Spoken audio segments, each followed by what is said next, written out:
Yo. What's up, everybody? Sorry, I'm eating my dinner. Yeah, but as I was saying, Hey, Bobby, sorry, you finished first.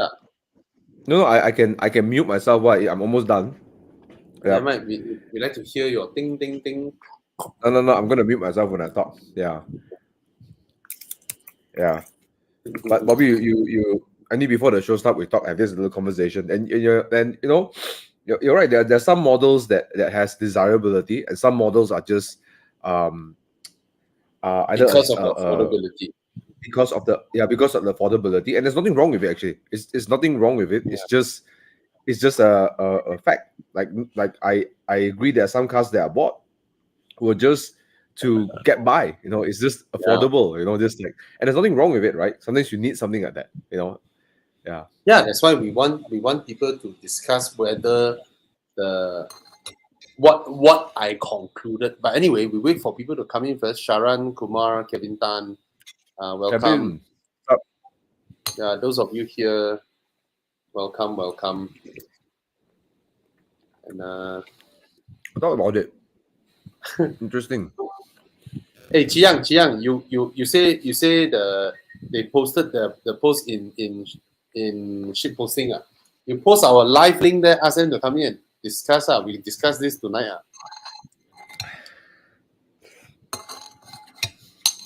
Jiang. Hey, what?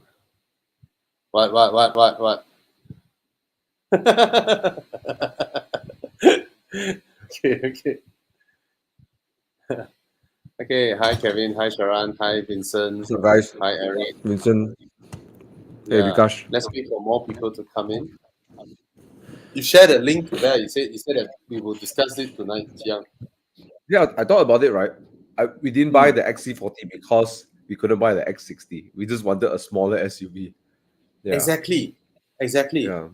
You know, and yeah, this is highly important when it comes to think. If you think along these lines, right, then you can slowly see which car maker is more successful in creating that pillar for their customers. Instead of this being seen as the reason the reason that this existed is solely because people wanted this and couldn't afford, and they go for this.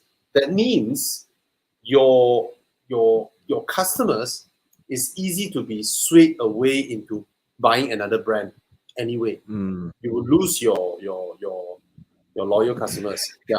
Wow, it went so crazy. This is on what shit posting group? Jiang. No, this is in Evo Club. The ship posting one from Evo Group. People share this over, right? The admin screenshot it. That one got or not? Let me find it. See how Because it's the Civic is one of the icons of the Honda brand, right? And it's not just an icon. It deserves a certain spotlight in the Honda range or in the Malaysian automotive scene, right? It's stylish. And the product has desirability. Yeah, it's desirability in secondhand value. In a lot of ways, it's just the word Civic itself commands some sort of value, and that's something very very powerful actually. Yeah. That's why. So I was actually and the Camry, of course. Yeah. Sorry, go ahead. I was actually surprised that some people get triggered. It's like they don't read through it, and I'm actually surprised. Trigger for what is we are discussing the buyer's psychographic, right? Hey, if I'm working really hard, hustling, and I'm stuck with my, I had the IDSI, Honda City IDSI, of course, I'll be honest, I'll maybe feel a little bit triggered too, yeah. But I never wanted. But I didn't want to. When I was studying in school, I wanted the Civic, Okay. You are a good. You see, Loa Bo Feng, right? He's a true car guy and actually a very qualified motoring journalist. Just that he's not in the business. Chiang, you scroll it up, let people read what I wrote. So I myself was going through this thinking. on the desirability and the psychographic of customers. So Thomas, I want to ask you, you had the Honda City, right, last time? Yeah, the IDSI one. The one look like iron one. So back then, do you or do you not want the Civic? I didn't want the Civic. Mm. It wasn't in my realm of something that I would want. Yeah. No, I mean, I don't mean it's something as something you want, like a 1 Series or whatnot, right? That time you want. I mean, okay, I'll put it this way: if both cars are the same price, Civic and City, Of course, get the Civic lah. right? It's handsomer and blah blah blah and all that, right? Yeah, it's bigger, more handsome. Drives better engine. Yeah. So the reason you opt for the City is because it's cheaper. yes. So this is what I actually wanted to think about in terms of which product actually has its inherent desirability. Like when you mentioned just now, the XC40. The XC40 is not something that people buy because they cannot afford the XC60, right? But the X1, when you look at its internal lineup, the X1 is actually something that people opt for because they couldn't get the X3 is X3. Yeah. quite some distance away, right? So when that happens, right, means that this segment from that brand, they might leak out customers to competing brands for that model. Whereas like Minis, people who buy Mini, it's not because they cannot afford something else. They only wanted Mini, because it's so different, So it's just something that I was pondering. Then I wrote down, I want to see how people discuss about this. Then Manatao, people get triggered. Then the next thing is people come in to have fun because they see others are triggered already. No point having a serious. Then they come in and talk out already. So just to whatever Luo Bofeng posted makes sense also. He written something, about what he wrote. See what he wrote. I didn't. It actually makes a lot of sense too. Yeah. What he wrote. I want to read what he wrote. Can zoom. Gospel truth. And the Cerato and this lightweight up is concept of desirability. If you can nail this down, you know what car to buy that depreciate less and maybe even appreciate as an asset. Case in point, current Mazda 3. No, not only Mazda 3, only the hatchback, only the 2.0, preferably that is grey or red, is what is Mazda famous for. Right? Yeah. I mean, you think about it, right? That's that. If you think in like 10 years' time, right, you're only going to think, if I want to buy a Mazda 3, it must be 2.0, right? It must be a hatchback, and it has to be red, the sole red, or it has to be, I think more sole red than grey. Yeah. He totally understands my post. Is like what he said, the concept of desirability. And there's nothing wrong with owning a City, right? There's nothing wrong with Honda even putting out a City because they know how to capitalize in this, right? They know that, okay, I only can capture 3 million or let's say 30 million or maybe 300 million of revenue. How do I get additional 1.5 or maybe additional 50% revenue? Okay, or 70% revenue. Okay, maybe you can make more than what we make. Let's figure out how to do it. It's a very smart commercial move, right? And it's nothing wrong with it as well. Yeah. He nailed it about desirability, but I don't think a lot of people in his page can understand what he's trying to say, and then again will. It's like a mistake Thomas make. Okay, Thomas went to restore E30. He restored a sedan. And didn't restore a 6-cylinder. So the desirability. Right? Because you want to buy E30, people always want people are trading hands for a semi-rusty body, right? E30 for 90K, 80K for coupe, okay? It's in decent condition. Hey, my cat is going crazy playing with my. Hey, get out! It's okay. Sorry. Okay, let's take a look at this. Right. Get out. Sorry, I got a pest in my room. Okay. Yeah. Okay, long ago I was set to buy a City. That's what Eric said. But when I got into a Civic, the interior blew me away. Money installment only a few hundred different. So without test driving, I got the the latter because it was just more desirable. You're absolutely right. The Civic feels in so many ways upmarket than the City. Yeah. Yep. All right. Yep. Good for Eric. And but that's also because he's able to squeeze out that extra few hundred per month, right? Yeah. And immediately there's no contest, right? But the same can't be said with a Mazda 3 and a Mazda 6. The differences in monthly could also be a few hundred only, but people will still pick the current Mazda 3 over the current Mazda 6. Yep. Because the Mazda 3 is more desirable, you know? Yeah. Yep. All right. Should we answer questions or you want to talk a little bit more about this? No, come on, let's answer question. It's just that it's I'm just like I'm just like Eric. I wanted to buy a Boxster S, but I got into a Boxster Spider and drive for 30 seconds. And then monthly installment is a lot more. Down payment is a lot more. 50% more. But Hey Chiang, have you shared the link over to the comments in the shipposting group? Yes. you share already. Yeah, Okay. shared already. All right, cool. Okay. But it's a healthy discussion because it confronts some important facts. So yeah. I actually had good thoughts about it.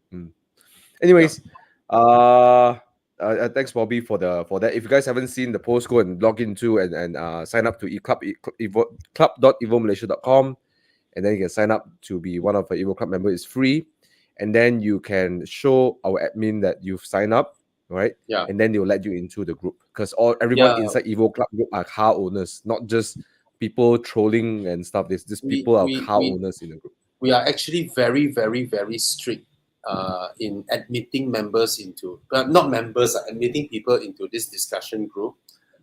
You will find that it's crazy because you need to first register an account at club.evomalaysia.com to be a member first. And there is very strict to verify you as an actual car owner because you need to even key in your VIN number. So in this discussion group, we don't look at wanting a huge number of people in there, but we just want people who are actually working adults who own cars. Now, we did not start off like that. When we started, we garnered like 2,000-3,000 members before we did this. So on and off, when we spotted some people who may be still in college, doesn't own cars, we'll just say sorry and kick them out. So it has to be an working adult who own cars. Or if you haven't started working, you own your own car, then yeah. So that's that group. Okay. The Evo Club discussion. So the discussion is there, and there's other discussions as well. Do sign up and join us in the group, right? Just a short shameless plug. Okay, Sean Lee said he ordered a 530e back in March, and it was scheduled to deliver start of May. However, it's being delayed till now. What is your prediction and thoughts on this? Scheduled and delivery to be on May. No lah, the delivery on May is also a guesstimation. A very positive guesstimation, put it this way, no car makers would want to purposely hold off their cars in the yard and not deliver to you, right? If they can, that's the first thing they want to get it off because they are in the business of churning out as many cars as they can, right? And currently, the whole supply chain thing, I believe, my own personal opinion, it was made to sound like there is a bigger issue with supply chain than it really is because there are certain interest parties in the world who wants to see the whole world trade in a bit of a havoc in order to earn back what they printed, put it that way, So it's up to those people who are playing with this whole thing now, even oil prices, because since Russia did not stop selling oil, so what's with the high price, right? So there are people who are in this, I don't know what they call that Thomas, index or they buy futures or what shit. They are playing with all these things. So I can't answer this, but you just have to patiently wait because, you just have to wait, or you buy used. Yep. Okay. I think one way to still get it sorted is, Yep. I mean, the attitude. I think my advice for Sean would be something more practical rather than a prediction. Because like Bobby, I don't know when. We don't know when, and even logistics seems really really messed up right now. I think the best way to say this is the best attitude to approach this is to work with your sales guy, work with the managers, with the sales guy. Don't pressure them to keep giving you a timeline, because sometimes because of the pressure they give you a day to make you feel better, and then they don't tell you the truth. And I've been in sales, right? And sometimes you want to please our customers.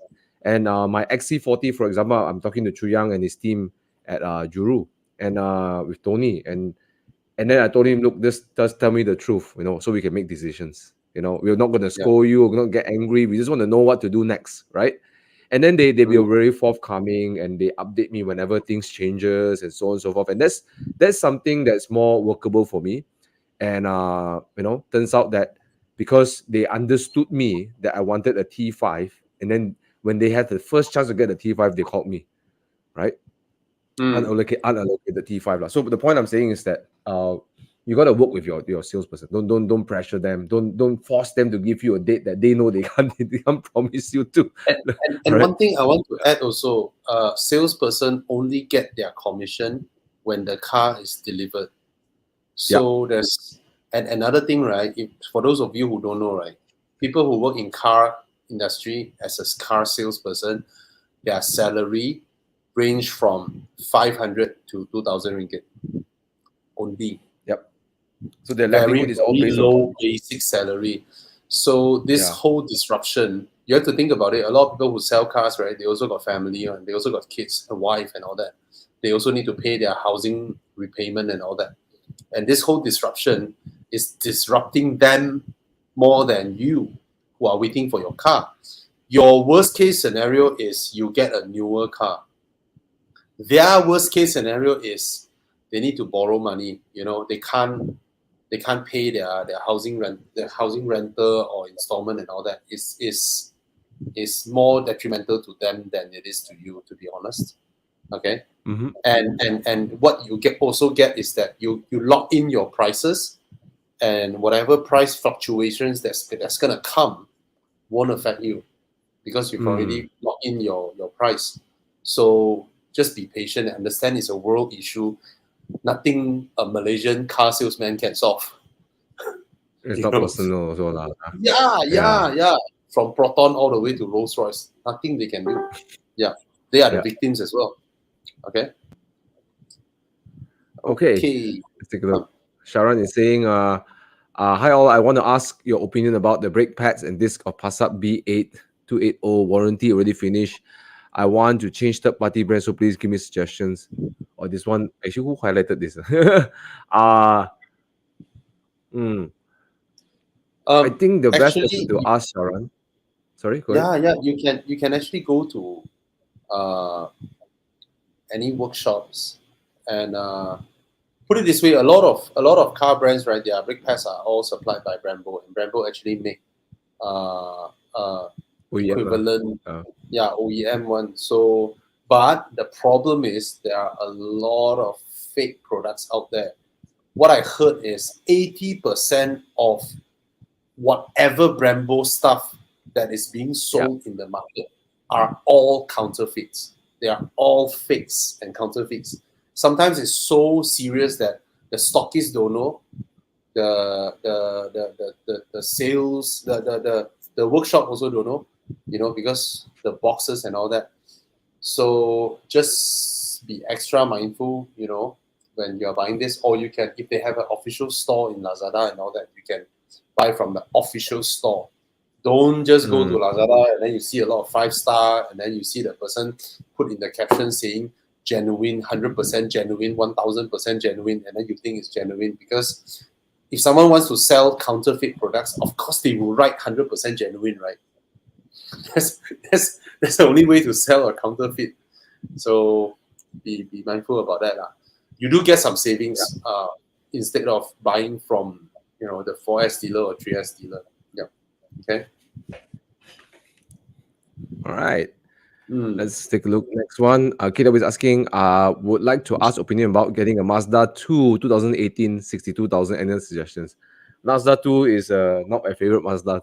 Yeah. 4-year-old car. I 62 mean, Mazda is a lot. 2, I feel like they give so much effort to Mazda 3. Mazda 2 is like, Yeah. It's because of okay, what you've seen in Mazda 3, you're like, why Mazda 2 like this? the problem with the Mazda 2, right, is that it's actually a heavy rebodied version of the previous 2008 Mazda 2.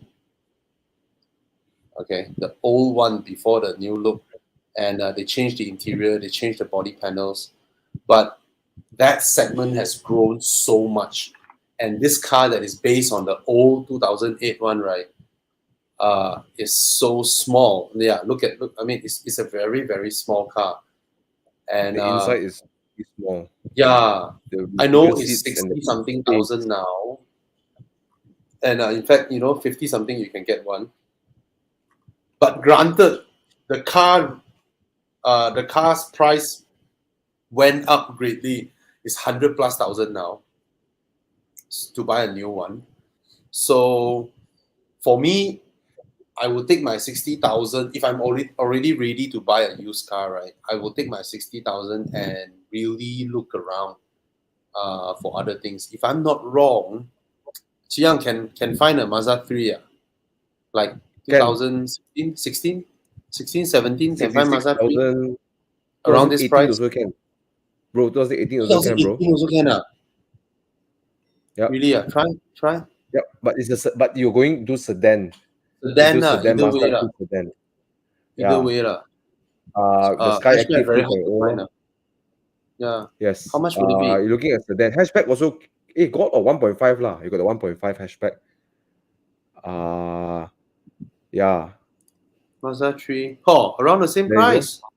Buy the Mazda 3. But even Buy the though Mazda 3. it's not a hatchback, Yeah. because the Mazda 3 is so much more superior in a lot of ways, in the drive, in the ride, in the comfort, in the space. Okay, the rear seat is not that big in Mazda 3, never the strong point, but still. Still better than Mazda 2, right? Yes, and this is exactly what you talked about. We talked about earlier in this show about the desire more, so people can go for the Mazda 3. You'll feel so much more happy in the Mazda 3. And this is the 2018, is a later version. I believe it's a facelifted one already. The last few batch already. Yeah. And remember, this car is what, 160,000 when new, right? Or 150,000? No. Only the current Mazda 3 where the prices went up so high. This generation Mazda 3, right? They were still around like 120-ish, around that range. Okay. Yeah. But still, you lost 50% only. I mean, you're already buying a car that's worth double its price at same year of a Mazda 2. Yeah, get the Mazda 3 lah. It has a better engine, better soundproofing, better space. The Mazda 2 hatchback, right, is so small that you own it. Let's say you buy it with a 5-year or 7-year loan, right? You by your 3rd year, you already have thoughts of wanting to change car because it's so small, and you're stuck with your loan and all that, right? You'll be in a very frustrated position. That's why we try our best to help people buy cars, because we don't want people to end up with the car, right? We try to analyze what you need, right? And then you end up with a car whereby 2nd year, 3rd year down the road, right, you are in a very frustrated position of wanting to sell your car, but then you owe the bank more than what the car is worth, and then you have to just struggle through it or experience huge losses. But if you have a car that has at least a usable space for your foreseeable future, 5-7 years down the road, your urge of changing cars is not that high. You enjoy your ownership experience a lot more. Yeah. And this to note, right? Your Mazda 2, when you're selling it, unfortunately and weirdly, you're gonna get compared to like Jazz, which is cheaper than Mazda 2. right? At the second-hand value. So you're going to be in trouble when you want to sell the Mazda 2. It's going to be a tough sell. Yeah, at least Mazda 3 is like, okay, Mazda 3 is desirable in its own way. At least you can command a certain kind of audience, right? Selling is easier. Yeah. Okay, EDNG asking 2018 Mini 5-door 2.0 or 1.5 diesel. Wow, Malaysia got 1.5 diesel. The diesel should be a BMW diesel, but it's a 3-cylinder diesel, I believe. Yeah. Maybe he's not It's from Malaysia. I don't know, man. It sounds like Malaysia, but regardless, I feel minis are better off with petrol. Yeah, I feel that. There you go. Yeah, man. Oh, They, don't lah. I believe it's only like 92, 90. It's around like 94 or 100 horsepower only. All right. And 250 plus Newton meters of torque. So it technically do not have a big advantage over the 2.0. And look, when you buy a Mini, you want it to have, okay, diesel engines are great, but they cannot be sporty. They don't feel that sporty, you know. There's a high chance these type of diesels are Euro 6, you know. Yeah. But There's a just high put aside chance. that, right? Just the character of the car itself, I think it suits the petrol more, and there's no real big advantage of the 1.5 over the 2.0, except that there's fuel saving. But when you get into a coupe, you're not going to think about saving fuel, right? You know, the 2.0 Guys, is you all pretty efficient itself too. Yeah. The Minis B48 is also very fuel efficient too. So yeah. I think people have to understand this. AP, the import paper, the AP is very, very, very, very cheap now. Because during the Najib era, he signed on another 60 over AP holders. A lot of them who has never been in the business. But anyway, it's very, very cheap now. It's like 10,000, 12,000 ringgit for one AP. And especially cases like this 1.5 diesel, you'll be thinking, right, how it end up here? How come? Simple. It's damn cheap over there. And dealers would think that, hey, if I found something so cheap and then I bring it in, Malaysians only know how to look at cars based on the year, the bankers as well. So based on the year, the market price is around this. I can slip this car into the market and price it this way. If I manage to sell it, I get a very, very handsome profit. And I can just leave this car there and wait because I got it so cheap at the first place. So you all have to be very, very careful with buying all these recon cars now because APs are damn cheap and people are simply importing stuffs in. You know, so be mindful of that. Yeah. Some cars are not suited for our region. Yeah. Okay. I would say go for 2.0 lah. Pay the extra and get 2.0. Yeah. Yeah. Pay the extra, yeah. Yeah. Okay. This Azman one. Ali is asking, hi guys, when to check out the G20, 320 and 330? During discussion, salesman said 320 more comfortable than 330 with suspension tuning. Is it true? Yes. Yes, it's true, bro. Because you have one is normal suspension and one is M Sport suspension, and it's active. Means you're not able to modulate it with a push of a button. But the later versions of the 330i, I believe after the first year they started to tune it softer. You know, so Azman, I guess the best way to figure out that if you can handle it or not is just to drive it. Its harshness is always it's subjective lah, right? Yeah. For me, the Renault Megane is okay. I can daily it. Some people is like, oh my god, this is so rough, right? It's always subjective, you know. So you gotta come up with your own conclusion with this, bro. Azman, go test drive, right? Test drive Whether the it's version, harsh or not, you test drive it first. Certainly the 320 is more comfortable. You tell your sales guy, say, I'm willing to put down a down payment and deposit for a car. I just have to bury the hatchet. I want to know when I buy this car, I won't regret it. Can you arrange a 330i for me? That's it. Right? Yeah. Okay. All right. This one. All right. Eugene P. I believe he's in one of our Evo jets. Anyways, he's asking A35 AMG sedan or C300 AMG line CBU worth to go for a lower segment with AMG goodies.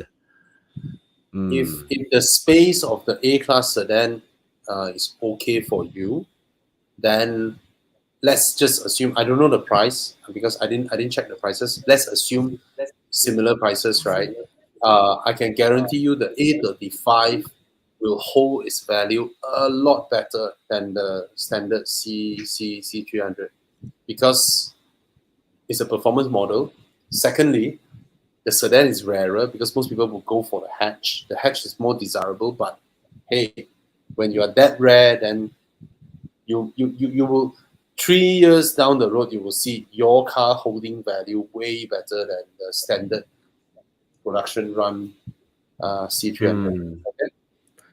It's So, 300 for the 3000 A8. Oh, should be similar lah then. 350 lah, 350. Yeah, it's around similar. Yeah. Then I mean you can go for it. A35. Right. It's performance model. All right. Vincent's asking Mazda 6 2018 2.5 135k, good buy or not? 2018. Wow, quite That's the one you expensive, reviewed, right? Driving up Genting in that blue color Mazda, I remember.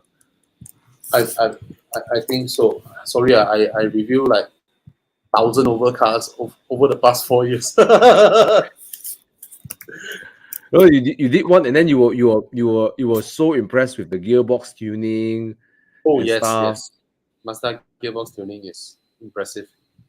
That was the Mazda 6. I remember it was a blue color one. Yeah.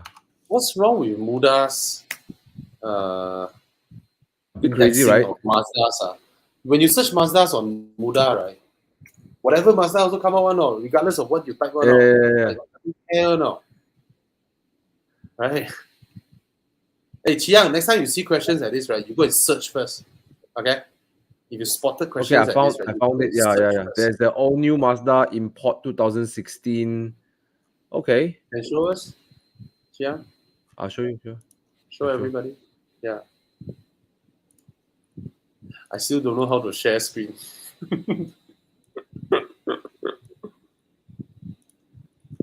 Right. Oh, yo. Hey, all this CBU. new lah. This new car. Hey, but the price is so competitive, bro. 169,000. It's Mazda 3 price way. Yeah, bro. It's I'm just thinking like this makes the Accord makes the Camry so bloody expensive. Oh, sorry. I will buy this over the Camry, to be honest. Oh yeah. Oh, the looks are nice, Yeah. But even to the be chauffeured around, I like the Camry. I like the Camry to be chauffeured around.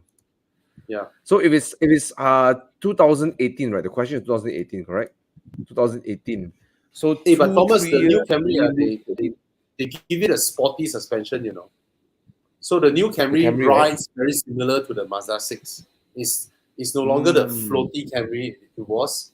Now they swap position. Now the Accord is the floaty one. The Camry is the sporty one.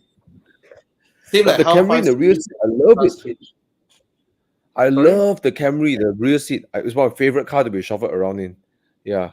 Anyways, then you love the Accord even more. The what? Then you love the Accord even more. Accord is even more. No, bro. Every time I ride in the Accord, I feel like I went down the segment, bro.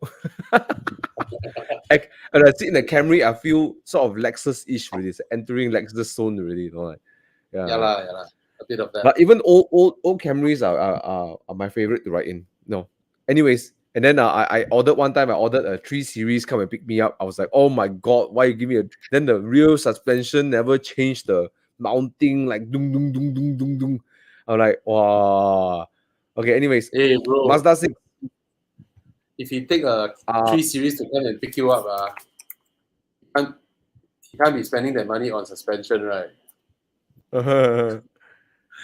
Yeah, 2016. Oh, managed to find. Okay. Wow, then okay lor. You found this price. But I would say go for the new one and pay the 30,000 more because it's not that much depreciation, bro. Ah, but 30,000 more. Okay, if it's a 2.0 for 30,000, right? For if it's a okay. Yeah, If it's a 2.0, it's 169,000. It's a 2.5, it's yeah, 205,000. yeah. Okay. So So it's talking about 2.5. So yes. I think it's a okay good deal. lah, this Because price, buy new lah, buy, price buy, of buy. 2000 the new price of 2022 will be 205,000. So it's Yeah, 60K difference in depreciation. So I buy, think buy, it's buy, worth it. buy, buy. It's okay. Yeah. It's worth it. Bye. Yep. Yeah, and this interior is amazing. Yeah. Very Oh, nice Grand interior. Touring. Ooh. Okay. Meng Hao is asking Prado Cruiser upgrade from 2015 Harrier still can't afford the real Land Cruiser. Land Cruiser. Prado Land Cruiser upgrade from 2015 Harrier. Okay, lor, I mean, it's also still very, very desirable, isn't it? Prados are more hardy than Harrier. Harrier is more road car feeling, right? Harrier is a small monocoque SUV. Prado is proper off-road, So Yeah. it's like the So if you're baby going to Land use for Cruiser lah. day-to-day It's still driving, big, if you it's still daily, big. if you daily Huh? the Harrier, I think it'll be fine, right? For roads Yeah. and stuff and highways, I think the Harrier will have much more comfort and it's built for the road. Whereas the Prado, I don't think it's an upgrade kind of matter. It's more of like, not this kind of Prados, bro. You're talking about 2015 Harrier. Okay lah. I mean the Prado. I mean, I don't know whether to call it an upgrade or not because it's two different directly functions. totally different kind of cars. I mean, maybe the Harrier is more comfortable, because the Prado is a leather frame car, right? You ride very high, it cannot corner, right? Yeah, and So, the whole car when the front axle yeah. move, everything move, like yeah. If you really want the So LX Land Cruiser 350K, cannot find, man. Cannot find. no, my mentor drives autobiography, and he's also now got a new Range Rover. And then he got one of his neighbors who sing praises about the Lexus version of the Land Cruiser, the RX, the super big one. So he swapped the car one day. Then he's like so uncomfortable. Yeah, it is uncomfortable. Yeah. He went back to his Range Rover. He's so happy to be back in his Range Rover. Yeah. Yeah, it's not comfortable because it's not built for roads that well. Yeah. So a different function. Yeah. Yeah. It's big and hardcore lah, but Land Cruiser. I think you can. I mean, if you really like the Land Cruiser, you can find a used one that is slightly older because these cars are indestructible anyway, right? They are like serious hard wearing. Yeah, that's right. You're right. Yeah. All right, let's go on to the next questions. Over here, Chris Yao is asking Mazda CX-5 versus Peugeot 3008. Which one should I buy? I prefer CX-5 slightly. Yeah, but I think the 3008 interior it looks more futuristic, but actually it's even more practical than Mazda one. But then personally, I of these two, I prefer the CX-5. I know what Thomas want to say already. Tiguan is his favorite. Which is because I have no experience with CX-5s and which is the more practical? I mean, size wise and space. The Peugeot Size wise, small Tiguan is largest. Tiguan is largest. No, I'm talking about these two. These two. These two the 308 has larger boot space, right? I think splitting hairs. I think they are very, very close in size. Okay. And yeah. I think the drivetrain and the gearbox of the CX-5 is better. Yeah. Yes. CX-5 has it's more superior drivetrain, to be honest. Yeah. But the 3008 has, it's totally different thing lah. I mean, the interior, very futuristic. Second value, the CX-5 better lah. Also second value and stuff. Second-hand value cannot find CS5. Cannot CS5. Yeah, so many So I running think- around. I think- Unless you really like the Peugeot 3008, then go for it. But I think the sensible choice will be the CX5. It's not like a sensible choice in the sense you're retired to a CX5 and say you compromise, but it's for me. I also feel a better drivetrain. Yeah. And it's more fuel efficient also, the CX5. It's more fuel efficient. The Peugeot, because it's a small 1.6, right? You really have to you will find that you tekan that you go full throttle more often. Yeah. Okay, Along is asking, what's your view on CLA 45S? With similar money, would you rather get something more fun with 4 doors? I don't think there is anything 4-door that is more fun than a CLA 45. Yeah, you have to go 2 doors to have something more fun than CLA 45. I cannot think of any car with 4 doors that can beat a CLA 45 in the fun factor. I cannot think of any. You cannot. I just can't. Chiang is fast. RS3. Yeah, RS3. But RS3, you look at because it's just a purely AP import market. Prices are stiff way. 5-year-old RS3, 330,000. RS3 has a nicer sound and it's a hatchback, right? But the CLA 45 also sounds pretty darn good. I've been overtaken by CLA 45S in my Porsche many times, and they sound great and they are mad. The way they accelerate is madness one. Yeah. You're right. It's hard to find a 4-door. Cannot. The only car that comes in mind is one. Is the A45S. I mean, that family is. But you know what CLA is for? No, is that I have one car, I can do everything and it's bloody fast, right? That's what CLAs are, right? I can do everything and it's bloody fast. Not just fast, I'm bloody fast, right? Yeah. CLA has that quality, and like pretty cool, right? These are people who just want to have that one car only. Kelvin Tia suggested M340i. No, it's not near the CLA 45 level of fun. Oh, not the level of fun, yeah. It's a nice sports sedan. It's not a super sports sedan. The CLA. M3, but M3 is so big.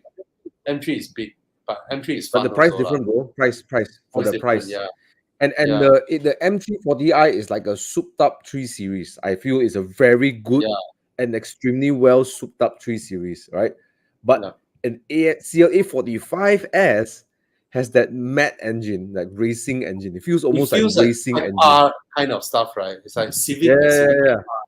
Yeah, it's an extreme version. Not that 3 Series is not good, not the M340i is not good, but when you put these two together, right? Suddenly the M340i feels a bit pale. Although personally I always pick the M340i. But in terms of like the wow factor, it's like the M340i a bit pale in the wow factor. Yeah. Okay. Anantila, I just want to add in this. The 3008 has smaller seats. If you observe front or rear, smaller seats. Okay, come. Terence Tai. 2016 320i B48 versus a 2015 328i GT N20. All right. I think I'm not a big fan of the GT. Although it's a N20 engine, the diesely tick engine, or go for a newer B40.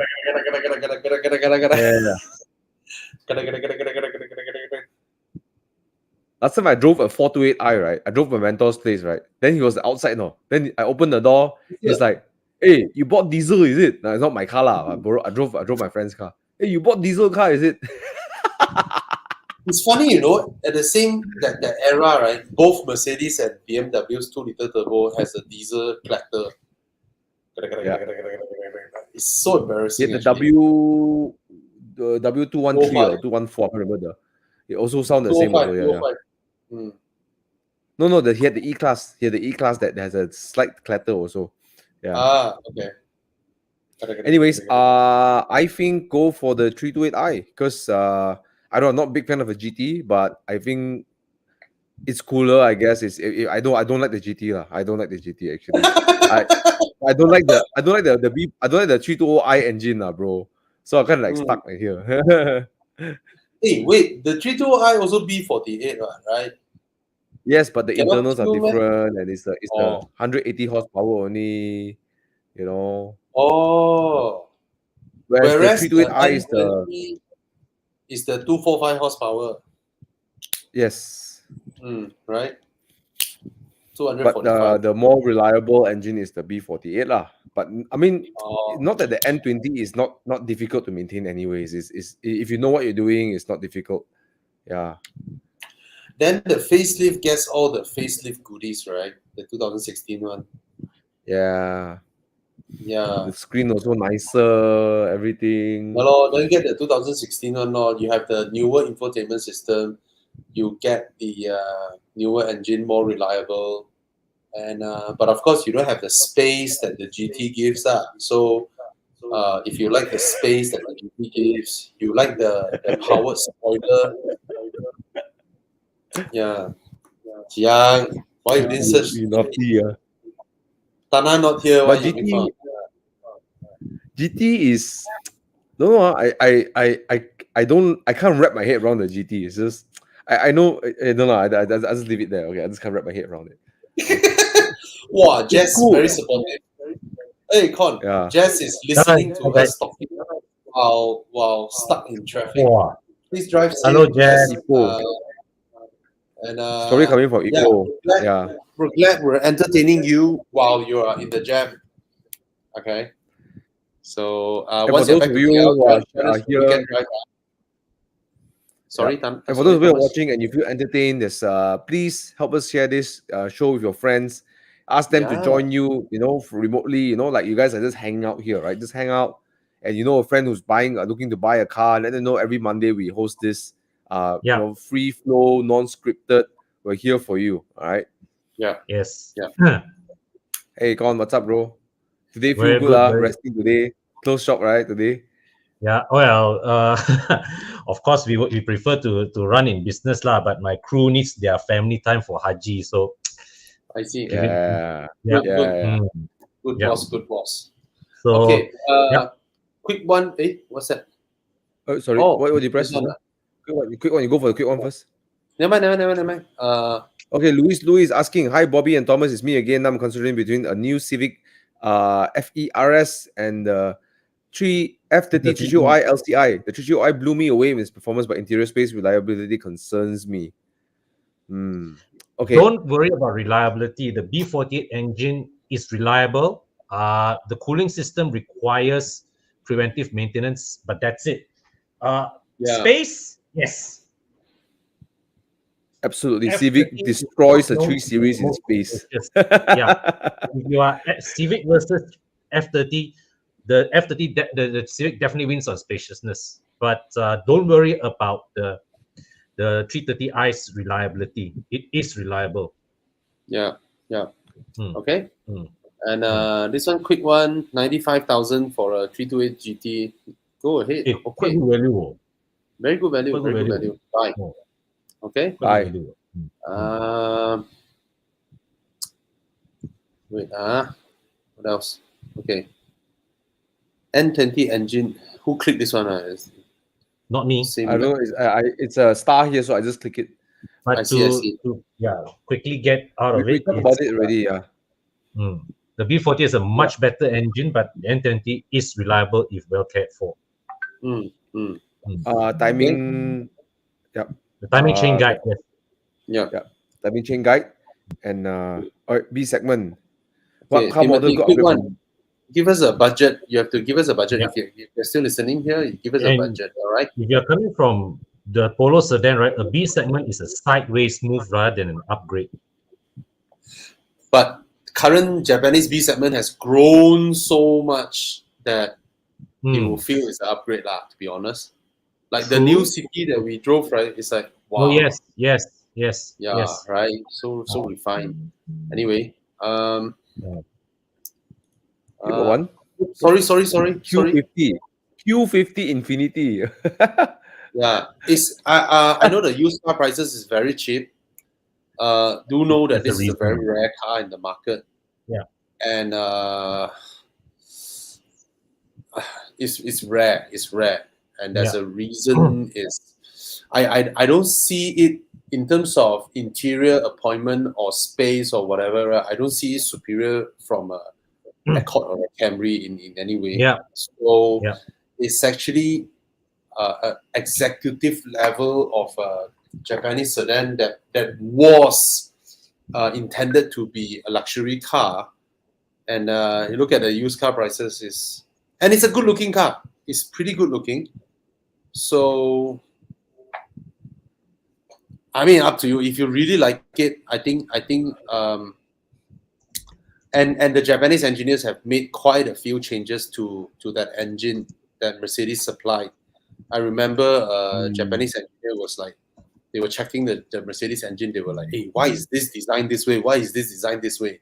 This is not right." Then they change this, change that, change this, change that. So some form of Japanese, stuff has gone in, but it's a very rare car, put it that way. And yeah, okay, It's an cheap. Infiniti that requires Mercedes diagnostics. It's and I don't know whether Infiniti is still around or not. When you need even though it uses that Mercedes engine, right, you cannot plug a Mercedes diagnostic into it. Correct. It won't connect. It will not connect. So if you are thinking of going to any workshops that ask them that, hey, are you able to diagnose my Q50? They'll be like, oh, sorry, bro, we don't have the diagnostics for this because it's so rare. Nobody would invest in a diagnostic for this car, and I'm very sure it cannot use the standard diagnostics that the previous Nissans are using. So I don't know, man. Okay. Last time, right? Because Infiniti was under Tanchong, so I know for a fact that you can service your Infiniti in a regular Nissan outlet because that's their way to maximize the service coverage of the brand. And what I heard is that all these branches, in order to be able to service the Q50, they need specialized diagnostics and tools that are different from servicing the regular Nissans in order to service this car because of the Mercedes hardware in there. Well, there you go. I mean, I was just guessing, and Con just prove it. Okay. Yeah. So okay, Puisan is asking few times, so that's help Puisan out. okay. Okay. Want to buy F30 3430i from Japan? Would it be expensive bringing into Malaysia? We can't give you an answer, Puisan. I think the best way for you to get the answer is to talk to a recon dealer, but know that you cannot bring in the car that is more than 5 years old. Yeah. Yep. So Which- F30 340i, which is likely last production date 2017. So you're probably past the marker already. And I can't imagine that it would be much cheaper to get one of these compared to getting an M340i from the current gen M340i. M340i is way more expensive. M340i is what? 400. 400. Yeah, like 380 or something like that, right? Yeah, so how much plus, cheaper do you 380 plus. think an F30 340i can come in at? I think we'll sit around You think it will go below 250. 300K?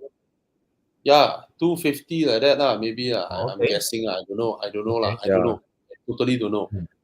But I think if you can, I mean, you can't bring it anymore because it's after 5 years already. 2017, 18, 19, 20, 21, 22. After 5 years already, very hard to find a car that can fit in that. So you probably look at the used car market. There are few in the market. I remember seeing some. No, there are only one or two only. There are only a very handful of only. people. Yeah. There are more 540i's than actually the 340i's. 540 are also very few. In Mangsa, I see a few. It's common. Yeah. I would suggest Puisan. I would suggest you to get this. I suspect it should be around the range that for you to get your 340i lah. Chiang, I put a link. You click the link in private chat. Ayo, yao lei. You look at the spec, look at the interior. It's the same year as the 340i, right? Same F30 engine. 340i. same engine, and then But everything 2 segments else higher. is everything else is way above. Look, clean From the a interior. 7 Series Hey, standard. Chiang, Oh, you got the interior. there's a facelift, bro. You got that new Yes. dials. Yes. Yeah. Just new headlamps, new dials, and then you look at the seats, look at the steering, the speedo. Oh, got Harman Hey. Kardon. Oh. And it's a very nice chassis. It's actually, I Yeah. love the 6 Series of this gen, and I feel that this is the I mean, CLS couldn't put anything on this, right? Yeah. The Look Audi at this. A7 have a hard chance with this. Very Yeah. hard to fight with the 640i. It dominates this Oh, segment and this for interior good is reason. beautiful, man. For good That reason, yeah. It orange. dominates this segment for good reason. And then the speedo, the LCI, the LCD speedo is so nice. So it's the Pick the same that steering what wheel, you'll get from the 340i if they spec, Yeah. right? Yeah. Yeah. So Oh, it's nice. in BMW important news. It's also BMW Malaysia, right? Oh. So great, yeah. Yeah, so Puisan, I would definitely urge you to look at this because you're probably looking around the same price for import from Japan, maybe 50,000 more, right? Yeah. Okay. Hey, excuse me a second. This is good. This is good. Yeah, bro. Very nice order suggestion. interior. Yeah, it's really a segment above. You will jump in this car and then you feel the 330i. It's even if it's 30,000-40,000 ringgit more, you feel like you paid 300,000 ringgit more. Right? And this is the kind of car that you take a 9-year loan. Throughout the whole 9 years, you can't see yourself upgrading to anything reasonable. You just don't find anything upgrade worthy. Panamera, no? But you're looking at 500 grand, 600 grand. Exactly. Yeah. It's like you bought this for 260 or 250, and then Panamera is like 750,000. You're like, nah. This car dominates this segment for a very good reason. Yeah, Yes. why my camera so blown? Your camera defocused you. Defocus me. Yeah. So nice, right? Yeah. Let me try to reset my camera. Anyways, yeah, I go ahead, go and get. Oh, there you go. That works now. Yep. Okay. Yeah. I love that suggestion, bro. I mean, if you're going to spend that kind of money, go for that. And the presence of a 640i is way better than the 3 Series because it's like, hey, another 3 Series. Because I don't see it's worthwhile to specifically bring an F30 340i here into Malaysia. Right? If you so happen to bump into C1 in the market, you at the right price, snap it up by all means. But to take the effort I think I'll still go for 640i. I'll go for the 640i. Yeah. So nice, right? Thomas, you need a car that can properly ferry your friends in comfort. What? I can't do that in my E30? Well, the E30 you can ferry me in comfort. I don't know how well your other friends will be satisfied with it. I don't have a lot of friends to ferry around, so I'm fine with the M2 competition.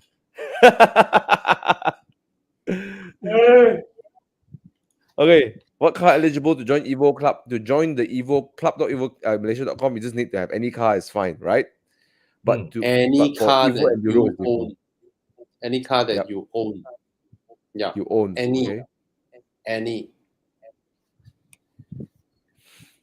Jono is asking, looking to get a Porsche Macan 2018. Which model variants of Porsche or other cars can match up to this car? It's also another car that is a strong seller in the segment for very good reasons as well. Yeah. The only car I can think really matching up, if you want to, I guess, you don't have lah. If you want more power lah, and actually no lah. I was thinking of a GLE 43. But then again, Macan is this segment. Yeah. But I mean, which other model of variant, which other cars can match up? I mean, similar in terms of size and desirability, probably the Range Rover Evoque, right? But that's 2018, no, bro. Yeah. How much is a Macan 2018? I 400K want to around there. bookmark this 6 Series. So nice.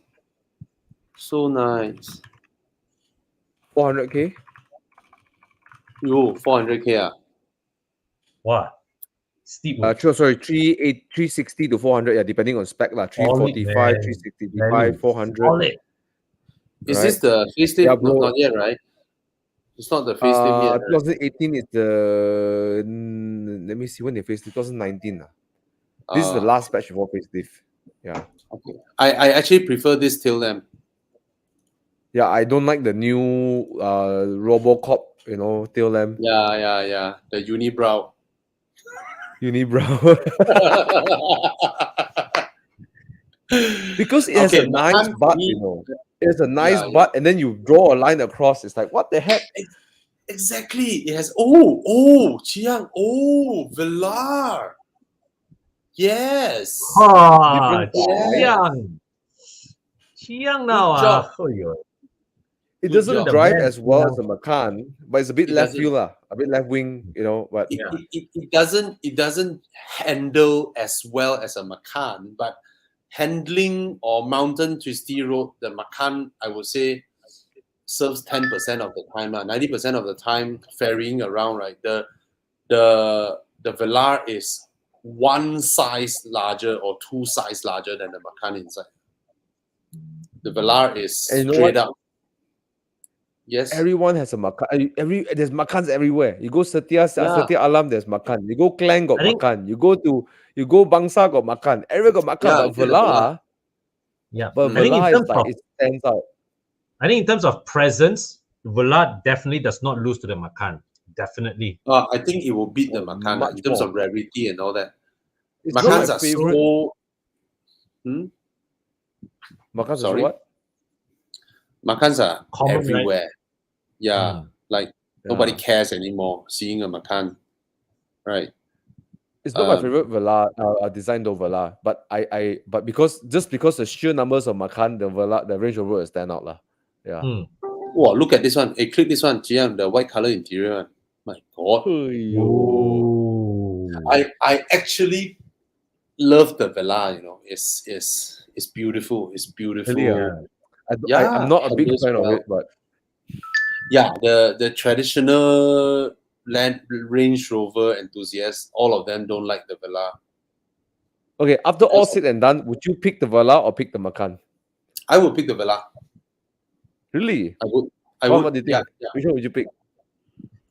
pick I would pick the Macan. I'll pick the Macan because design-wise, I like the Velar better, but the last time I drove the Velar, the powertrain was a bit underwhelming for me. That was the Yeah. 2.0. Yeah. I So, would maybe still go No for the doubts Macan about because it's Macan. Yeah. No doubts. If I were about to the- pick, if I were to pick the Velar, I would try and look for a variant that comes with something other than the 2.0 petrol. If I can get one with the, if I encounter one at 3 liter, then that may suit. Do they have a Wait, but- 5-liter supercharged Velar? I think they do. I think but they you do. know what? You cannot beat a Macan's Porsche reliability, Yes, fantastic I agree interior with all that. quality, Yes. second value. I mean, it's like it's so much going for Porsche. It's just it drives better. There's so much going for the Macan, and I think if I'm not totally mistaken, I agree. think the Macan even rides nicer than the Velar in terms of comfort or like the I the wouldn't be surprised. damping. Yeah. There's just too I much don't- going on for the Porsche that it's hard to pick with. Unless John is thinking like, man, I don't want to stand. I want to stand up from the crowd. Then yeah. Thomas, But Thomas, the Velar, Thomas, I found I saw the Velar SV autobiography. 600 horsepower, What the heck? 5-liter V8 supercharged. Oh, that engine sounds mad balls way. But you know what, Bobby? I think if you say Thomas should get a car that can chauffeur friends around, like comfortable car, I would like to Yeah. have a V60 cross country. Yeah. Oh yes. Yeah. Okay. Or an MT Then- wagon, whichever. Wow. Just saying. Anyways, Ooh. uh, Congrats, last week. Lewis Hamilton. Congrats. Oh, nice. Congrats. Oh, Okay, Lewis very Hamilton. easy. Yeah, I remember his name. Lewis Hamilton. Yeah. Very easy to find a way to tell your wife, put her name into the car. Darling, I bought this for you. But every Saturday morning, the car end up at Evo Club Tri Station. Thomas, do you know that when Ferrari launched the La Ferrari, right? They also Yeah. did the FXXK program. Yeah. You know about that? FXX. Yeah. Okay. Yeah. The one whereby you buy the car, but the car stays with Old Ferrari in version. their test track. It's not a Yeah. road legal car. The Ferrari Yeah. FXXK. Yeah. Right. With the kinetic recovery system, the first time they use it, all these kind of things. Yeah. The FSXK Evo and the car cost like $2.6 million US, blah blah blah, right? There's one guy, right? There's one guy. He that's epic. Basically, right? There's a news that came out that this guy brought his wife together to take the FSXK, right? And the news was saying that, wow, this husband is so nice. He buys the FSXK for his wife. Then his wife turned up together, to receive the car and then smile and all that, right? And then the whole car community is like, fuck her, this guy. It's like, yeah, right. You buy for your wife. Yeah, right. Yeah, right. It's not road legal. It's for the husband to drive on the track. like your wife's gonna fly over to Fiorano once a year, take the car out to drive it, and then the engineers will take the telemetry from her and then discuss the dynamics and all that. Yeah, right. That's hilarious news. I don't know whether I can find that or not. But anyways, congrats, Lewis Hamilton. Right, come and join us for Evo Club drives. Right. Yeah, but sometimes you will be surprised, like over the weekend, I had a customer who came in with his mom, and the mother and son were actually choosing what you call it, choosing the leather to reupholster their cars, together, It was like, wow, mom's a petrol head through and through, man. Bro, Ken's mom, right? When I met her, right, she looks like a typical like a mom, British lady, right? And then I found out that she used to drive Evo. I think it's Evo. Which Evo? I can't remember. With racing clutch in KL. Okay. Hardcore, hey. Hardcore. Your boys say that. Oh, you drive manual. Chiang, I sent the picture. Chiang, I found the picture already.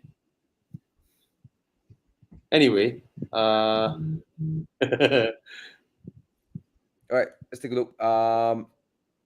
Before the picture comes out, let's take a look. Hey guys, what is the news? Chiang, just put the 2014 picture up. Just put the picture up. Range Rover Evoque at 2020, 125,000 K. What do you think? I like the design, but concerned about reliability and parts availability. Yes, you should be concerned about it. It's notorious. I got people who love the car so much, but got beaten up to submission and sell the car. Right. I have a friend who's a chiropractor, and she said that every time I drive to work, I have a risk of all the fees I collect today have to pay for the car. So she sold it and got a 3GOE and doesn't like it. The Evoque is cute lah. It's good looking lah. Yeah. No lah. I don't think it's a really good buy. Even the interior doesn't feel just as nice and so on and so forth. At 2013, man, almost 9 years old, man. 9 years old. 125,000. Yeah. No. I would think no lah, bro. Yeah. Jiang got the picture lah. Oh. You see the one that he stand. At first, when I saw the picture, no, the one standing in front of the house one lah. Wait, the one. This is the first time they put like proper race car like the first time when I saw this news, right? Then it's like super right. F1 technology they throw inside there, right? I think I can't. Last I remember that I think the FXX is like a race car tech. They throw everything inside there, right? Like kinetic recovery, works lah. aerodynamics, full carbon top, right? Something like that. Yeah. Yeah. Anyway, it's hilarious. Okay. Come. Okay, there's Emilia White Rose over here. Okay, new CT, great to buy for fresh graduate. 100K. How much is it now? The I mean, non-hybrid one the is hybrid one is about 100 plus K. If you talk 110. about the petrol ones, it's 90. Starts at 70 for the base models. Oh, 70 can get already. Hmm. base model. Hmm. Okay, But- what? Yeah. But base model is like, you know lah, they know how Hondas are, right? Base model Yeah, is but like very, very set. now the base models is actually quite respectably equipped one. It's just Really, that I find base model all yeah. very sad one, bro. I think No, it's you the now same at least engine. get You just sport think about it, liter lah. right? It's the same 1.5 liter engine. Yes, Yeah. yes. But the And- interior, and The Yeah. the head unit will be some base, with the monochrome display, right? You don't get a Yeah. touch screen. But then you go and change to something, right? Yeah. and You then you see, don't have the Honda lane 77,000. sensing. But Wow, I do have to 7 say one thing lah. The city now, right? The build quality is improved a lot over the immediate preceding Yes. model. Yes. Yeah, they really up. Yes. I think Honda, I observed with the new City and the new Civic, they've really upped the build quality. Yeah, Build and quality is really and well up. So the I really- damping, I'm very impressed by the damping, the way the car rides over rough roads and Yeah. cornering and Yes. just the Yeah. comfort of it. Don't forget about performance. The Yeah. comfort of it is very reassuring, almost continental feeling, really. Yeah, they Yeah. started to Yeah. switch to that kind of feel. But yeah. but Bobby, would you spend your money on a Honda City and Con? Okay, spend 70,000, let's say, for the base model, or would you go for, let's say, a Saga, and then you save the money for something else in the future? Well, you are going to the other end of the spectrum, right? Because recently we also drove the Saga, and when I drove the Saga, right, at 40,000, I was like, shit, man, there is nothing in this car I can complain about. Yeah. Nothing I can complain about in this car. So is it worth paying almost double? With installments are almost looking at what, from Mm. 600 ringgit to all the way to 900 ringgit plus a month, Mhm. right? Is it worth paying that much more for Honda City? What do you reckon? Actually, the Saga starts from how much? From 34? 35, right? 34. 35. Yeah. With the same suspension ride quality, right? And the new Saga is so well built. I was Yeah. so surprised with the build. I was so surprised with the build. It's like I try to, recently it's a very popular kind of video they do on TikTok, right? You take the phone, you go to the interior, then you keep pressing whatever, try to hear the creaking sound, right? I hear nothing. I was so surprised. I heard absolutely nothing. It's so solid, the interior. I shot my review video around the Chansaolin area, right? The roads are how badly surfaced, and I was just crashing over bumps lah, potholes lah, and undulations. Oh, this thing it's the cabin really holds itself together, man. Yeah. It's And the handling, solidly built. the handling is so good. The new Saga. Yeah, and considering the fact that the tires aren't very grippy to start with. Yeah. Yeah, lor, Thomas, you made a point. Of weight. I think I'll Yeah, but spend what would you- 34,000. I'll spend 34,000 on a Saga Mhm. if I'm a fresh grad, and then so that I can aim for something sooner. Yeah.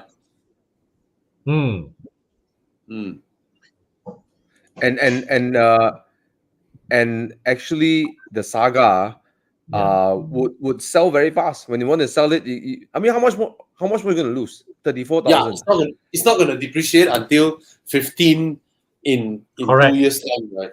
Correct, It depreciates by 1,000 like that, because if you buy 34,000, So it's safe. It's safe. And let's say after 1 year, you're like, damn, I don't want a bloody Saga anymore. You sell it lah, right? You know, your repayment should cover lower than the sale price, right? The same decision with a city is much costlier. It's much costlier. Riskier lah. Not say costly, riskier, more risky. Yeah. Yeah. Because I asked Thomas that question actually yesterday when I passed him the city. Right? I asked him, I said, bro, if you see like a Saga, a Beza, a Vios, a City in front of you, by right, actually to you, they are all the same thing, right? Then he was like, yeah, more or less. You know, like basic 4-door motoring. Yeah. But of course, they stuff in a lot of technology into the RS model. The City, of course, is way better built, right? That offers better ride quality and stuff. But it's and still a better in the engine, of course. Econobox. It's just the lower range Econobox, higher range Econobox. That's it. It's still Econobox, right? Yeah. Okay. And then we were like, Thomas, do you realize that the Honda City RS, right? They gave the car lane keep assist and adaptive cruise control, but they still don't want to give power seats because power seats is for Civic, you know. It's like yeah. But yeah. Okay, the Saga is 40,000 for auto. Yeah, 40,000 is an amazing car. It's an amazing car. I mean, granted, the engine cannot fight Honda engine. We all know that. No way, not even close. The Proton engine just cannot fight the Honda engine. But that aside, right? Wow, the handling, the ride, the build. I'm very surprised with the car. I'm thoroughly surprised with the car. Yeah. Okay. So to her question, what was the question again? Honda City for fresh grad. Yes, buy. And I always suggest people to buy the don't get the top model. Don't spend 100 over 1,000 on this car. It's not worth. Just get the 1.5 petrol. Yeah. 100 over 1,000 is like a Civic price, man. I can't. No, the Honda Civic makes sense. Like the hybrid, right? Sorry, it's so blur. It makes sense. The only thing that don't make sense objectively, it's okay, 110, right? The only thing that doesn't make sense is the word city on the car. That's it. That's the only thing that doesn't make sense. Correct. On the way there, Thomas. On the way there, right? When I was driving over to Roger's place yesterday night, right? Yeah. I was driving. I come out from Smart Tunnel. In front of me, there's absolutely nothing. There's absolutely nothing in front of me. Suddenly, the car and then step my brakes. Yeah, it did once yesterday. Wow. The city. Yeah. Wow. Okay. The sensing is too sensitive. No. There's nothing in front of me for at least 30-40 meters. There's like nothing in front of me. I came out from so it's called Honda sensitive, not Honda sensing. All of a sudden, only happened one time. It suddenly slammed my brakes. I was like, hey, fuck. Maybe a ghost car or what? I don't know. Could be. Okay. Okay, let's look over here. Yeah, the Saga is 1.3, and it will suffer a bit on the highway lah. It's a pretty weak 1.3. You get proper pull after 3,500 RPM, but anything before that is like the car is like nothing. But because the suspension is so good, I noticed I was driving pretty rapid in the Saga. I was coming out Karak. I was coming down from Karak. I'm going like 160 plus on those windy roads, and I feel so confident with the car. All right. It's pretty amazing. All right. So that was my experience. But for fresh grads, my opinion is like Amelia, really I would consider taking the Saga because if you know how to take the additional 300-400 ringgit a month and put it in some good investments, then if you know what to do with the additional, then I would definitely go for the Saga. I hunt for 2-3 years, and then the 2-3 years come out, I get something nicer. Yeah. How much is a Myvi? It's more expensive than a Saga, right? Oh, exactly. Easily, bro. I think Myvi starts at 45. $60 locks up chin. Oh, it can go up to 60K 60. is the most expensive lah. 60, starting from But 55, I think. starts at 45 or 48. Yeah. So Let's see. a Myvi is also a fantastic choice for a fresh grad. Or there we start. If I don't remember wrongly, Second-hand I saw Civic, right? Second-hand Civic. No, second. Yeah, I mean to be like really cheap and suitable for fresh grad lah. Like 2000. Let's see, can find or not. 2016 Suzuki Swift. Oh. Hey, I am thoroughly surprised with the price. It's 30-something thousand, bro. Yeah. Suzuki Swift 2016, 30-40,000, is so affordable. But the interior build is crap. Seriously, this generation Suzuki Swift, right? The interior build is crap. It's crap. Pretty crap. Hey. Yeah. All right. So got a couple of options over there, Emilia. If you really want to go for it, go for it. But know that you're going to spend, quite a big risk, quite a high percentage of, I wouldn't recommend for fresh grad.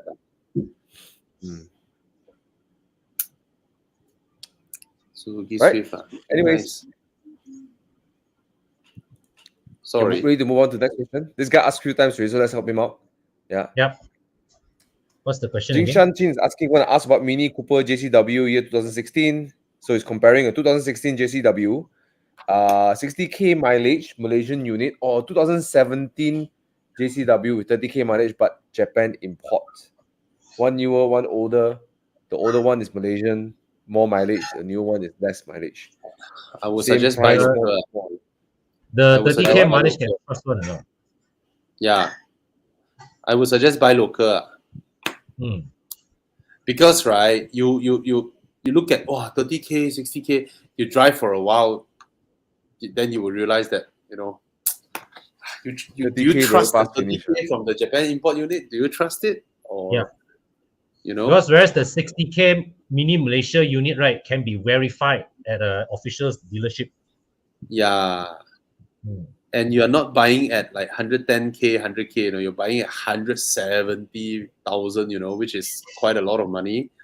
So, hey, get the cabrio. And if it is a cabrio, we don't care whether it's Japan or South Africa or whatever lah. Get the cabrio. Yeah, actually, if it's South Africa, the car is even more robust, man.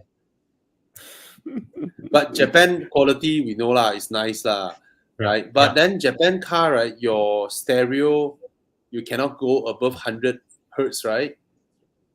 The original stereo unit. Yeah. Or you cannot go above 90. Something like that.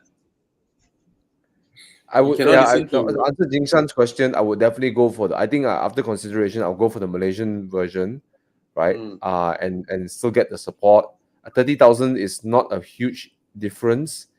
And but the only thing is that check the car before you buy it, check the condition, before you buy it, right? So it's still the same whether you're getting in Japan or getting a Malaysian unit. Okay. Make sure that you get them to walk you through the condition of the car. That's it. That's pretty much it. Yep. Check for service history. Read the service history. It will tell you whether the car has been abused or not. The service history will tell you lah. Right. And the local unit, right? Remember that the first 5 years, that car enjoyed free service by Mini Malaysia. So chances are during that first 5 years, now it's in its 6th year, right? The first 5 years, the car's maintenance is really properly taken care of one. Yeah. Theoretically lah. Yeah. But if within that 5 years, if the guy trashed the car, you will see what they actually changed lah. So you can also see whether the car has been trashed or not lah. But just check that thing. But I will lean towards the Malaysian version. Same. But now throwing the cabriolet in the mix, take the cabriolet, bro. Right? Yeah, take the cabrio. You hold value damn good, and then you'll be enjoying it. Okay. Yes. Okay, I got. Let's take a little break and laugh a bit because a lot of people are asking, "Con, book your M5 already lah." Book your M5 I go already. and get some drinks while you all laugh at Con. Yes. Yeah. Brandon was asked, conform 5. Conform for M5 is also called conform 5 also. That's why now very, very hard at work to to promote the shop and the business. Ah, Yeah. all right. Okay. Kevin Yong is asking, looking to get a 2017 MX-5. Can't decide between a soft top 1.5 manual or the RF 2.0. Needs some advice if a soft top is harder to look after in our Malaysian weather. Actually, Kevin, it's not a lot harder to take care. In fact, the Mazda Miatas, the convertible mechanism is it's one of the simplest Yes. mechanism Yes. out there. Yes. And Soft top, Sorry, soft top, go ahead. soft top, soft top. and the way he asked, right, this guy he wants the soft top, right? But he probably framing in such a way because the RF is much easier to find in our market. The only thing you experience in a soft top is that it's slightly hotter, but you'll feel a bit more heat from the car when the sun is hot. But it's something it's not like undrivable. It's not undrivable. And in my opinion, I mean, look at that. The MX-5 looks so good. The soft top looks so Mazda good. soft top top, looks so right, good. has an aluminium panel inside, like the Boxster. Yeah, it has it's hard one. When you knock on it, it's hard one. Just like the Boxster. Unlike my 6 Series, it's memang kain. Memang just cloth. Yeah, it's not hard to look after, Kevin. You know, the modern materials for the soft tops are extremely hardy, right? Even when we clean the soft tops, we use a semi-hard bristle brush to brush the top sometimes for dirt, and it still be fine. The fabric won't like toing, come out like that, not like a shirt. It's like ding, it's very hard to. It's very, very hardy. The only thing advice I'll give is wash it often and coat it and put sealants on it and stuff for UV protection so it won't change color, it won't shrink too much. But that's pretty much it. It's not difficult, bro. It's like taking care of your upholstery. It's the same thing. Yeah. And the RF actually has a lot more wind turbulence inside the cabin when you open the top. So yes, it's a common complaint. Yeah, you get your hair like that in the RF, whereas the soft top is more comfortable. Okay. Yeah, more wind buffeting inside lah. Yeah, the 2 liter is fast. It's certainly faster. So, but remember, the soft top is below 1,000 kg. Yeah, it's actually below 1,000 kg. But I know I get what you mean, Kevin. More people wanted the 2 liter, no doubts about it. When it comes to selling your car next time, right? Maybe people wanted the 2 liter, instead of the 1.5. 1.5 is like everyone is like, hey, everyone wanted 2 liter manual soft top. That's the best combo. But unfortunately, it's just 1.5. So, but I enjoyed driving the 1.5 as well. I drove it in Japan. It's actually a very revvy engine. Both engines are not sports car engine. I put it that way. Both engines are like, huh? Both are underpowered. And they are not sports car engine. Some engines, right? The output may be 130, 140, right? But the way they get it there is so enjoyable. Even those Civics or Toyota engines from the 90s, the rated power is 130, 140. But the way they deliver the power is very sports, very enthusiastic kind of way. Whereas this two is like standard Mazda passenger car engines. But that's the beauty of it. Easy to maintain, low maintenance, low fuel consumption. Yeah.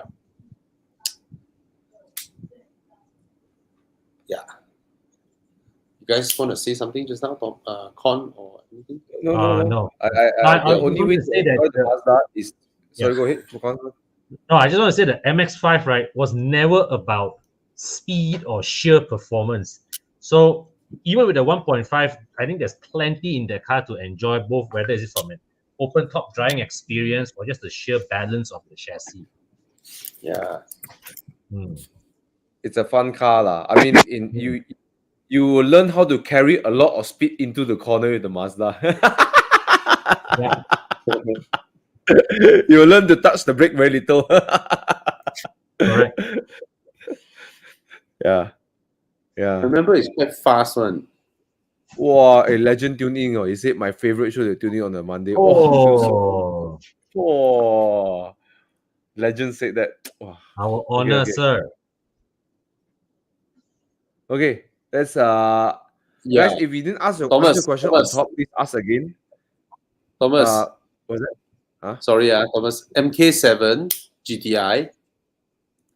MK7 GTI 0 to 100 is 6.5. Uh-huh. Okay. MS5 2 liter is 5.8. Mm. Because of the weight. Yep. Yeah. But that's the soft top lah. Mm. 5.8, bro. Hey, yeah, it's Okay. it's fast. It's light. Fast, Nothing beats fast. when the car is light at around 1,000 kilo plus minus. Yeah. There's a beauty in that kind of weight, Yeah. Hmm. Yeah. Yeah. Agreed. Okay, anyways, let's answer some questions. If you never answer your question above, you ask again because we're gonna Yeah. skip to the lower ones, the ones that just came Okay, out. So come. please ask again if you really want to answer the question to be answered. Yeah. Let's scroll down. All right. K Prim 14 130K for a 2016 F30 mileage less than 20K. Is it It worth is it? very. Private seller. Yes. Yeah. Wait. Which F30? Wait. Which F30? 130. Yeah. If it's a 330E, Unless then it's a probably not. 330. Yeah. If it's not a 330 era, 130K for this age is a bargain. If it's 330i, oh yes. Don't have to ask 330i, already, yes. Yeah. that one. Yeah. Yeah. If it's 320i, it's an average deal lah. Yeah. Yeah. If it's 330e, then it's expensive. Okay. Question here. This one you guys answer because I'm gonna listen since I don't like I would say right, for just send both for just go and view both cars and shop based on the condition. Wait, CBU unit 2014 one owner with 95,000 mileage for 85K, or CBU. Okay, both are CBU lah. 92.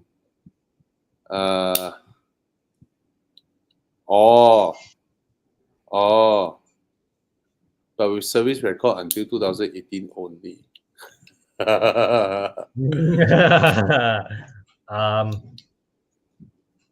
Of course, you buy the 2014 car with it, which is cheaper. It's 1 year newer. 1 year newer, right? Nets you 10,000 ringgit. Okay. Yeah. And then is almost 10K cheaper.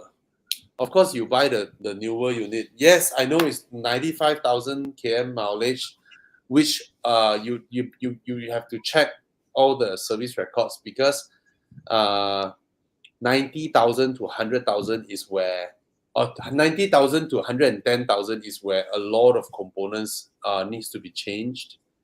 Correct. So initially, when you get the car, you'll be facing a lot more wear and tear potentially. But if you get a 65K mileage one, after a while, also you have to face this. You have to like really, go through all this. But generally, these cars are very reliable. They don't give you huge problems, unlike those days, right? So, standard stuff lah. I mean, get all the fluids changed. A lot of people thought it's just engine oil and transmission oil, but actually there's a lot more to it. You should also flush out your coolants. Get it pressure tested so that you know that coolant, right? Even though coolant is very cheap, right? But when your car is not getting proper heat dispersion well, right? There's a lot of problems can creep up from there. So Agreed.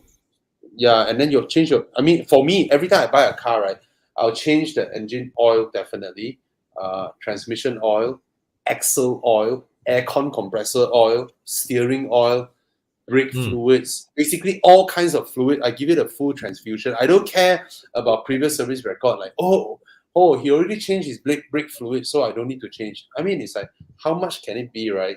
And how long do you need to change for the next round? So I get all these fluids changed first, and then you can service your service your aircon, change your filter and all that. I do all these things one shot every Basically, time you, when I buy a car. you reset the clock. Yeah, and if you want to, you can also get your injectors checked, service, and then you change your spark plugs and coil packs. And, BMW parts are very cheap. Spark plugs are like what 80, 90 ringgit. Coil packs are like 100. Yeah, coil packs are like 150 ringgit each. It's cheap. It's cheap. Their parts are not expensive at all. Of course, you're talking big ticket items, steering rack and all that, right? Steering rack, I tell you, Japanese car also expensive one. yeah. Okay. But this So- F34 steering rack is not known to be a troublesome component as far as I know. Yeah. It's not. Yeah. It's And- reliable. Reliable. And of course, if you're looking at the 328 GT, then there's the added item of the timing chain guide. That is a known periodic maintenance item of the N20 engine.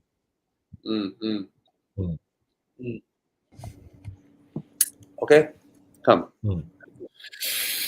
Quick one. We got a lot of questions, so let's go quick on this one. This is Okay, about the okay. going rate, no? Mm. This Yeah is lor, about the yeah going lor. rate. Good daily. Good daily, yeah. Yeah. Golf GTI too expensive. Cannot fight this budget, yeah. Other a suggestion, good buy. Mini. Other suggestion, Mini. No lah, Mini got Yeah, 110k meh? 110k Got. meh? And Mini Got 5-door. 5-door, 3-door actually cheaper than 5-door. Surprisingly. Oh, Huh? Really? Yeah. Oh yeah, because 3-door is more common, I guess. 3-door are harder. I'm gonna 3-door, carry my phone a the bit. loan margin is lower, ma. True. 5-door holding value very well, surprisingly. Okay, come. Next one. Oh, I saw a question. Hazim, you just test drive them, lah. Okay. I don't think, even though the 308 is not here yet, right? I don't think objectively on paper any car of its segment can beat the Civic in terms of size, comfort, interior appointments, specification, everything, right? I don't think there are any cars that can beat the Civic currently. As an overall package. Yeah. Yeah. For myself, I will get a Mazda 3. I prefer the Mazda 3. Okay. I'm gonna Okay, sit out a bit for a while I finish my dinner. Okay. Yeah lah, you should be eating just now, bro. You eat lah. We watch you eating. Ayo, cannot watch. Fucker. Okay. Okay, come. Quick This one. one. Chris Ng. Wow. SL400, buy. Potential issue with hardtop mechanism. 2013 onwards, I don't think you need to worry too much about the hardtop. I mean, put it this way, the hardtop is made up of many components. One thing failed, your hardtop will fail. All right, but that one thing can be a 200 ringgit thing. It can be a 8,000 ringgit thing, right? And there are so many components, so it's not like the whole thing one shot will fail one. So don't worry. Once you join the community, you will know people like Bob. Even though Bobby always asks people buy drop top, but the most famous guy who fixed drop tops are Bob. A guy on wheelchair, but Bob Auto Roof. He is very famous for fixing all kinds of problems. Oh, I've heard of him. I never knew he was wheelchair bound. He's wheelchair bound. Yeah, he's Oh, wheelchair bound. there you go. So he's the savior of like convertibles. Okay. Yeah. I think all convertibles go to him. Okay. So when they face problems, Yeah. Okay. So buy. 3 liter is a fantastic engine, and because before this, right, all the crap engines like 3.5 NA CGI or 5 liter V8, all kinds of that era. Mercedes engine strategy is totally wrong. Yeah, that era. This 400 is the right. Caught up after that. 3 liter, 300 horsepower. That's the right ratio. Yep. Okay, come. What else? Hey, after we answer the question, please untick the star. Okay. I untick already. Con, Aye. should he buy? Because it's the last year. Even though people are telling me to buy, I haven't pulled the trigger yet. But if you have been thinking of it, all right. Now it's your last chance. for me, why I have not bought mine is because the F10 M5 is not a car that keeps me awake at night. But I've thought that it's something that I want to do it this year. I need to get a few things sorted along the way, but it's something I want to do this year. Yeah. I want to let Con see himself. Hi. I realized I have to jump back in. Yeah, I can I see realized myself. it's like Con, it's like Con talking to himself. Yeah. No, it's like Rick is asking a question. Now it becomes Yeah. Con talking to himself. Yeah. Uh, So the M5 doesn't keep you awake at night. no, but it has become a little box that I intend to check lah. So. Okay. Hmm. Okay. So what's your advice to Rick Chen? If this is the car that you want, and you already know it's the last year to take a loan, go for it. Yeah, exactly. Go for it. mean, your outlay and we can differences. And actually, we can see the values are slowly starting to swing up already. Like I'm seeing more before this. I think was last year they were 180, 190. Now they are all asking for 200. Yeah. So the outlay is a difference between paying 18-20K for down payment versus paying 180-200K. All right. So go for it. Okay.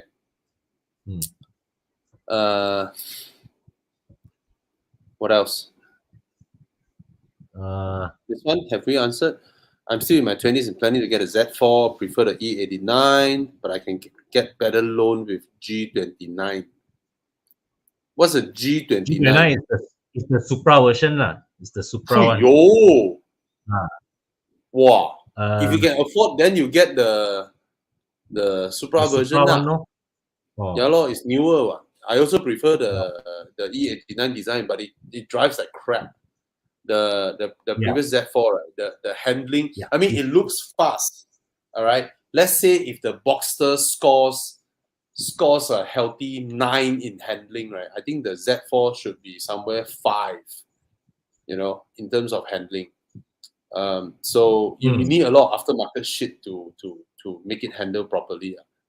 All right. I mean, it's not like it falls apart lah. It's just that it looks way more athletic than it really is. It is. Okay. Yeah. But then again, now you flash pictures of it. Sorry? Now you flash pictures of it, right? The new one doesn't look that nice. It's like I look at this, right? It's not nice. It's not good looking. It's just plain not good looking. Compared to I look at this, right? I'm like, wow. I'd rather get a Supra, man. The previous Z4, right? It's concourse worthy. Its design. Yes. Especially the first gen Z4. Oh, the first one. My God. The first one is beautiful. Absolutely beautiful. Nice, that one. That's my favorite. So, that's my favorite. Yeah. So if you can afford, go ahead, bro. Go ahead. Okay. Okay. Okay. Hey, let's take a Volvo question, shall we? Answer them. Oh no, I don't know why Volvo adding pedal shifter, take out, adding, take out. I don't know why. I think because sorry, trying to offset the prices of the chips. Yeah, I think pedal shifters can't be a chip issue. If you say AEB, adaptive cruise control, that's a chip shortage issue. Pedal shifters. So they remove spec to reduce the price, to reduce the increasing price of the thing. You're right, Thomas. But then it's the funny thing with Volvo is that they keep doing this from 2015 until now. Right? They keep on doing this. Suddenly got, suddenly don't have. Suddenly got, suddenly don't have. Anyway, S60 is fantastic. So just buy. There's no downsides to it. The other one is just the boot door, the boot button. You have to press rather than. But it's irrelevant. It's irrelevant. Yeah. For me, losing pedal shifters on the S60 is not a deal breaker. For me, it's not a deal breaker. Yeah. It's irrelevant. Yeah. Irrelevant at all. Yeah. It's not. Go for it, bro. Go for it. Yeah, because you're buying the recharge anyway. It's not like you're gonna use it. 2017 S60. This is the 2017. 2017 is the 17 is face. the Oh, with power Yeah. shift. Ah. no. On. 2017 would be the Drive E engine already. It's the Is this previous still gen, power but with the shift? Drive E engine. Is it No, still no, power it will be shift the 8 gearbox? speed ready. 8 Huh? speed ready. 8 speed. It's the 8 Oh, speed. HP then buy.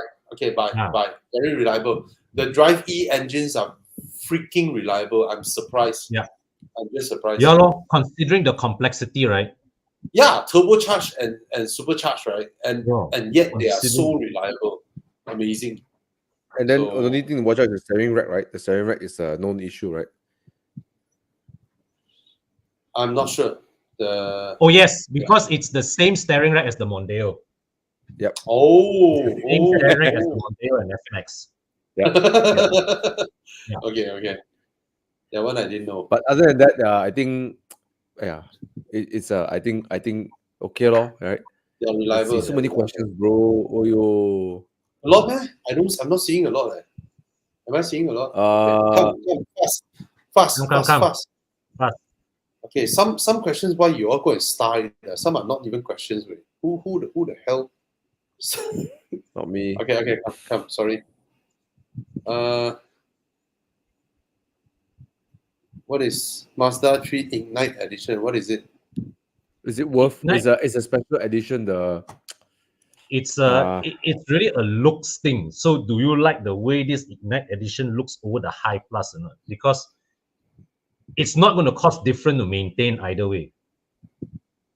What's the difference? I don't know. High plus trim got what? I think it's a cosmetic difference. 9,000 ringgit like more. some parts are So it's like blacked out with here. black metallic alloy wheels, black wing mirror caps, Yeah. burgundy leather. Ooh. The burgundy leather is worth having. 360 What, you mean- surround you mean- view camera. You mean Ignite is Yeah. more expensive than High Plus? Yes. I And then guess come with that's so crystal red. There's machine gray. There's new color like what poly. What? How much more? How much more? Platinum quartz. 9,000 ringgit more, I believe. No. 9,000 Yeah, is 9,000. worth it. 9,000 is worth it. There are a lot of people, right, who buy a car. Let's say they buy a Mazda 3, they buy a Harrier, then they come out, then they go do whatever coating, and then they spend 8K. Yeah, Your exactly. 9K is bundled into your loan. And So some for 9K, in terms of specs, for 9K is worth it because your leather is how much, your rim, and all that, right? And then it's bundled into your loan is indistinguishable. 9K And- over, yeah, get it, 9K. And I also want to add that sometimes these additional packages, right, in the long term, it does not impact your maintenance in any way, but it may help give you that little boost at resale, whether it is giving you the extra value or when somebody is shopping for a used Mazda 3, he's looking at your car versus another car, he will choose your car because you It's have that what- spec. It's 100 ringgit a month more. So it's nothing. Get it. Okay. Yeah. Okay, all right. Come. Okay, Come. quick one, very easy. Q5, not sporty. If you're looking for sporty SUV, please don't Yeah. be disappointed with Q5. Don't look at the Yeah. Q5. all right? Yeah. Q5 is Q5 not is a clumsy, safe to be honest. No, but It's a it's Uh, safe sporty. SUV. But But I'll get it's the not F-Pace. sporty. F-Pace is much larger than Q5. F-Pace is Cayenne size. Yeah. Yeah. Okay. F-Pace Of is course, no Cayenne one size. beats the sporty SUV category like a Macan or a Cayenne. That Exactly. one Yeah, they yeah. dominate. Yeah. Okay. Yeah. Hmm. Okay, Okay, this one important. I think it's quite cool. I think this one, What? this one, the 645 convertible or go for the 630 convertible. Okay, if you're talking about Because the 630 reliability, is easy to it's jaga, the 630. It's the 630. Yeah. Mm. Yeah. If you want reliability, go for the straight six. Hey, Yeah. there's a beautiful 630 for sale. There's a beautiful 630 for sale. The white color one. So damn nice. It's Bengal era. lah. Don't like. Yeah. Mm. Yeah. Don't like. Bengal era. Okay. Wow, I like this question. Baller. Currently driving 118i. considering 840i. You skip the whole upgrade path of BMWs and you went to the other end of the spectrum. Yeah, Went man. too far all the way. Yeah. Hey, go for it. If you can afford it, go for it. Yeah. The 840i. Come on, man. That car, the moment anybody sees that car, A7 right? versus E300. Yeah. People see that car is like they wow more than they see a 911, now. The moment you see a 8 series, it's like How much is it go nowadays? for it. I don't know, 900k, 1 million. 500k. Recon. 500k. Oh. 500k can get wow, really? I would really look at an LC 500. 500 is the 4-door. It's the 4-door. It's the Grand Coupe. I mean, either way lah. I mean, because he's considering A7 also ma. True. Right? True. Bro, you don't care lah. bro, I would really take a hard look at the LC 500. Yeah.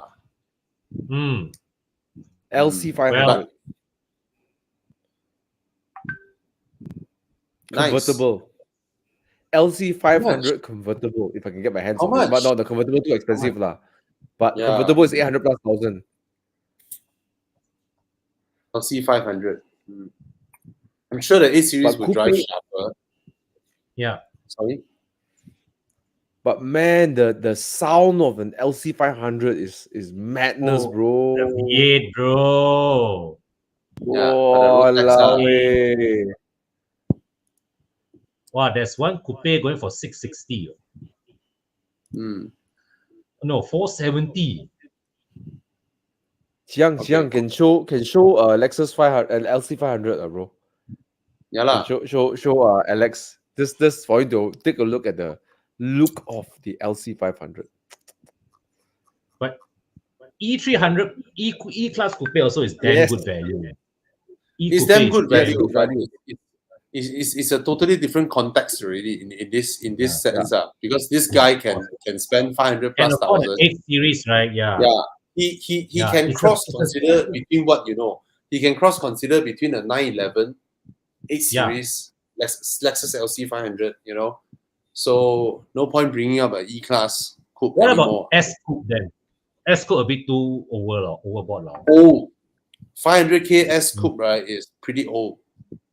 True. And But it will bro, be the least- LC 500, the problem I have about the 8 series is that when you jump into your friend's 3 series, some things will look quite familiar. Oh yes. very, very familiar. Yes.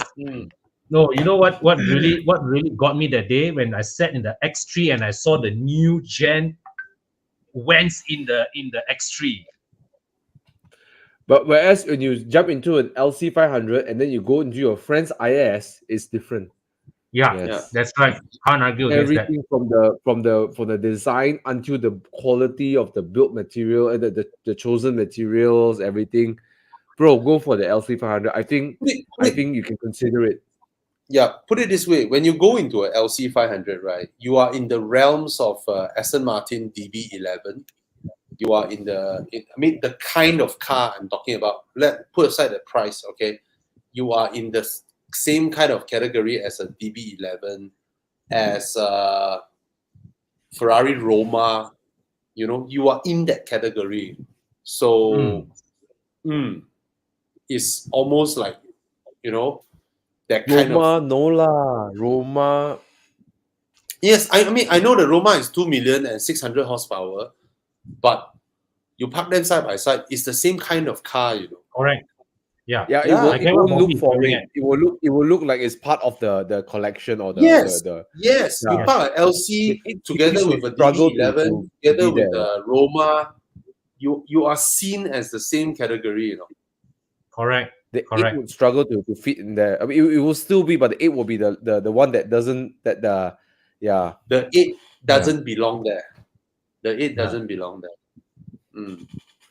Yeah, All right. So Alex, hope that this gives you a little inspiration. Yeah. All right. Yeah. And it sounds unique, lah, bro. Like Roma got a kind of sound, right? what's that? The DB11 has its unique sound, and then the LC500 has unique sound, but then the 8 Series doesn't have a unique sound, Yeah. right? That- So you Yeah. miss Right. that. I think a very important element of a sports car or even the sports GT is the sound it makes. Is a unique Yes. element of Yes. an Yeah, important agreed, element of owning it. Yes. The Roma cannot touch the sound of an LC500 lah. Yeah, the Roma is faster. The LC, you rev your car, the Roma will shut up lah. Yeah. Yeah. Even with DB11 also. Mm. How Okay. can I justify? He said like, how can I justify paying 5-liter road tax? Just pay.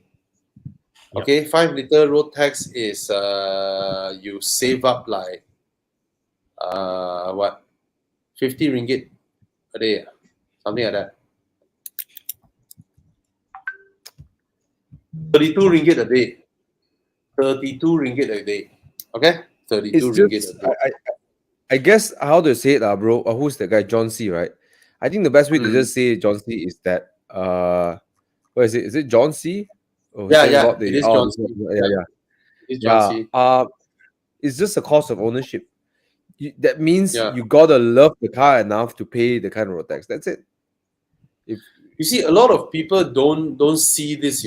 Let's say a 200,000 BMW M5 2012, okay, 4.4 V8 costs 8,000 plus on road tax a year. Every year you have to pay 8,000 plus, but your annual cost of ownership, right, versus a 200K brand new BMW, that car will cost you more because of depreciation. Whereas your M5 holds it there at 200K forever. It's part of cost of ownership. So people don't see depreciation, but they only see like road tax lah, fuel costs and all that. And the other way to say it, I will give another perspective is this. Probably putting in terms of depreciation and value of car. Yeah. The way I would say is utilization, right? Yeah. What I mean by that is that if you buy the car and you're gonna drive it, enjoy it often, let's say once a week. Think of it like this: 1 week you're paying like golf club, you pay how much money to go and join, right? There's a Yeah. certain amount of fees you pay to join golf clubs. And golf clubs are not cheap, right? So let's say you drive your car once a week. So 52 times you're paying the ticket to enjoy that car. And then it's what 11,000 ringgit. Okay lah. I mean, what's it's like 500 ringgit per week, right? Versus a golf club.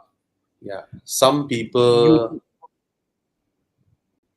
have this habit: morning one Starbucks, afternoon or evening another Starbucks. That is already 30 over ringgit. Yeah. Mm. Yeah. So but the point is that utilizing and I'll say one last thing is that when you know you can buy it, you can afford it, and then you didn't afford it, and then one day, let's say touch wood, something happens, and then you say, oh man, I could have. Now that's gonna cost you something as well. There's a cost for not Yeah. owning Yeah. the car. There is a Yeah. cost that you don't own the car, right? So there's always there's something for you to consider because money is not the only thing that it will cost you, right? Yeah. All right. I want to answer this guy. He repeated many times. Sorry, I did my part. Cerato. Okay. Apart from the Cerato looking more handsome than the Persona, there is nothing that the Cerato has against the Persona in terms of space, in terms of specs, in terms of build, everything. It's like, I think the Persona is a superior car. And how much is the Persona now, Con? 55. I remember last time. Top spec. Sorry? 55 or 58 are top spec. So expensive. I mean, when I bought mine last time, it was 60. I know it came down from there. Oh. the current Persona, the 2022 Yes. new Persona. Yeah. The current one or the one that looks like a... I think is the most expensive one is 50 something. 50. Really drive down the price, right? 55, 56. Oh, okay. 56 for the premium variant. Yeah. It's it's a fantastic car. Just that the shape because they want The to give shape you a is- lot of room, right? It's a very weird bulbous shape, lah. Yeah. But everything else is superior to the Cerato in a way. The Cerato cannot match the Persona in every way. Maybe engine more refined, maybe compared to the But- Campro. Kia engines of the era is they are reliable, but you say refined also not that. Nothing, what, right? Nothing to shout about, right? Nothing Yeah, the special. era. Yeah. Yeah. Okay. The Kia has a Okay, better hope that answers transmission. you. Okay, come. Okay, Thomas.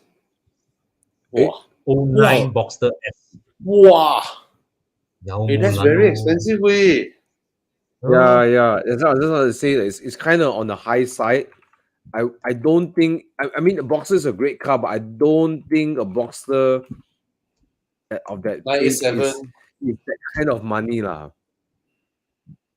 Yeah. Can't be, right? That's a very I high don't price. think it's a good car, but I don't think it's the kind of money. It's not equivalent to its like, it's worth, Yeah. Yeah. But that's how the market is now, right? Because of us, we cause all the Boxsters to be sold off, and it's very hard to find them. And then the prices have gone up like crazy from 90K all Yeah, the way bro. to 170, 180. Huh? The one that I found in Muda is 188 Boxster S. Okay. 09. PDK Yeah, lor. or that's a Tiptronic. Yeah. Mm. Yeah.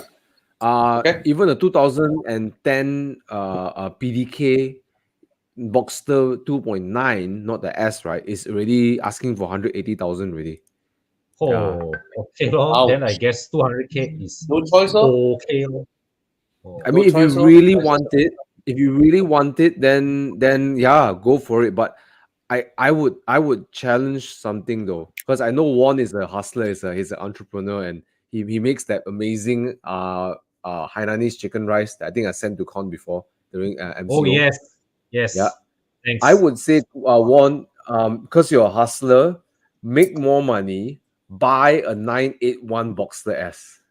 Okay. Oh. Yes. Stretch yourself, push yourself. 300K, wait for 300K Boxster S and get that. I think that is something I think worth stretching the money for. Instead of paying 200K cash for a 97, right? Yeah. Get One a- can also do loan. Yeah. Yeah, lor. Yeah. Just 718 one can for do loan. be patient with it. Find one. Or if you're a hustler, while in the search, make more money, and then you can buy cash. The 981 Boxster S.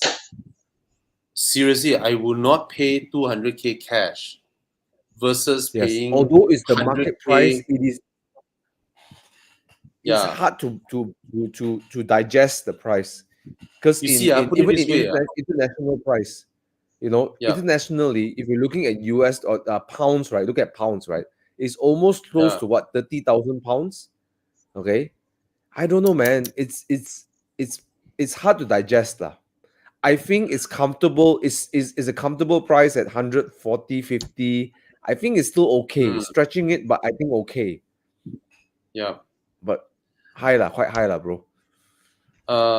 Guys, if the 987 is 200K, right?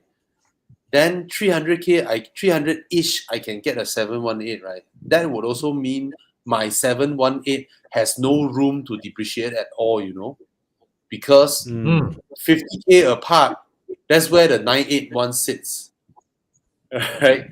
So there's no then 981 is more for- expensive, bro. Sorry, 981 is worth more than 300K actually. I mean, yeah. That's what I'm asking, right? So that's the funny thing. Then I might as well just drop a 100K down payment on a 718, and then I take a loan. I don't care how long I take that loan, my car won't depreciate because the old ones are selling 300K. I buy a new one for 300K. What room there is for me to depreciate? Nothing. This one's special unit, 338K. Manual Yeah. lah. Yeah. Yeah. So That means okay, I 718 got can a question buy. for you.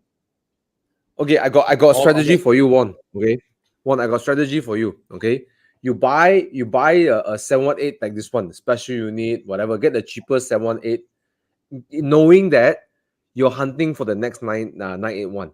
Okay, this is strategy one. You buy a 718, you won't lose much anymore. The lowest it can be already. Drive it for 1 year, and you need a 1-2 year. You hunt for a 981, which takes time. Okay, and then when it comes up, a good deal, trade it in, or no, start just go straight for 981, because I think he's getting a 987 because he wants the NA. He wants, and it sounds like he might want the NA, right? But if you know, I don't know, man. talk to 981s, you have to get it from owners directly. So one suggestion is to hang out with people who own Porsches. Talk to the Porsche lover, Adrian. Ask him if any of his clients want to sell a 981 Boxster, and he's very well connected in the PCM club in Porsche Club Malaysia. You may be able to find a 981. Go for 981, bro. The kind of 200k. If you're willing to pay 200k for 987, push it to 981. Yeah. If get 718, still no lah. If you already get a 718, right? Why would you want to go back to a 981? You just go straight up to 911. That's a good point. That's a good point. Straight go on 911, right? It's the same interior, no, that. Yes, the sound, yes. Yeah, or you get a 981 Spider, friend with Thomas. Right. Over my dead Where's the body. chicken rice shop? Come on, let's go and support him, eat some chicken rice, and help him along the way. Who is Juan? It's chicken rice shop. Juan is he started a business during MCO. He rejected a corporate job. He started selling his grandma's recipes, Hainanese chicken rice. When are you bringing me there? Delicious. Huh? When are you bringing me there? I always tapao one. I always grab deliver to my place. Oh, what do I search? You know the petrol station that is near to the Petronas, near to IKEA and IPC? Yeah. Okay. There, in that petrol station, there, at that Petronas. There's a G-Shocks detailing center there. Yeah. One chicken by one. That one, next to the Lexus showroom, Yes, that Petronas station. He is really inspiring. One chicken by one. Okay. So it's his grandma's recipe, and he didn't take a corporate job. He decided to build his F&B business, and he bought himself a JCW, a white color JCW, nice. and he bought his mom an XC40. Nice. Wow. Yeah. Good man. By selling chicken rice. Okay. A damn delicious chicken rice, by the way. Yeah. Seriously. Actually, my favorite now. Mm-hmm. You doesn't deliver to my place, or bro? Go eat there, lor. Let's go grab lunch there one day, lah, way. Okay. Suddenly we're we buy enough chicken rice. Suddenly he got enough money to buy a 981 already.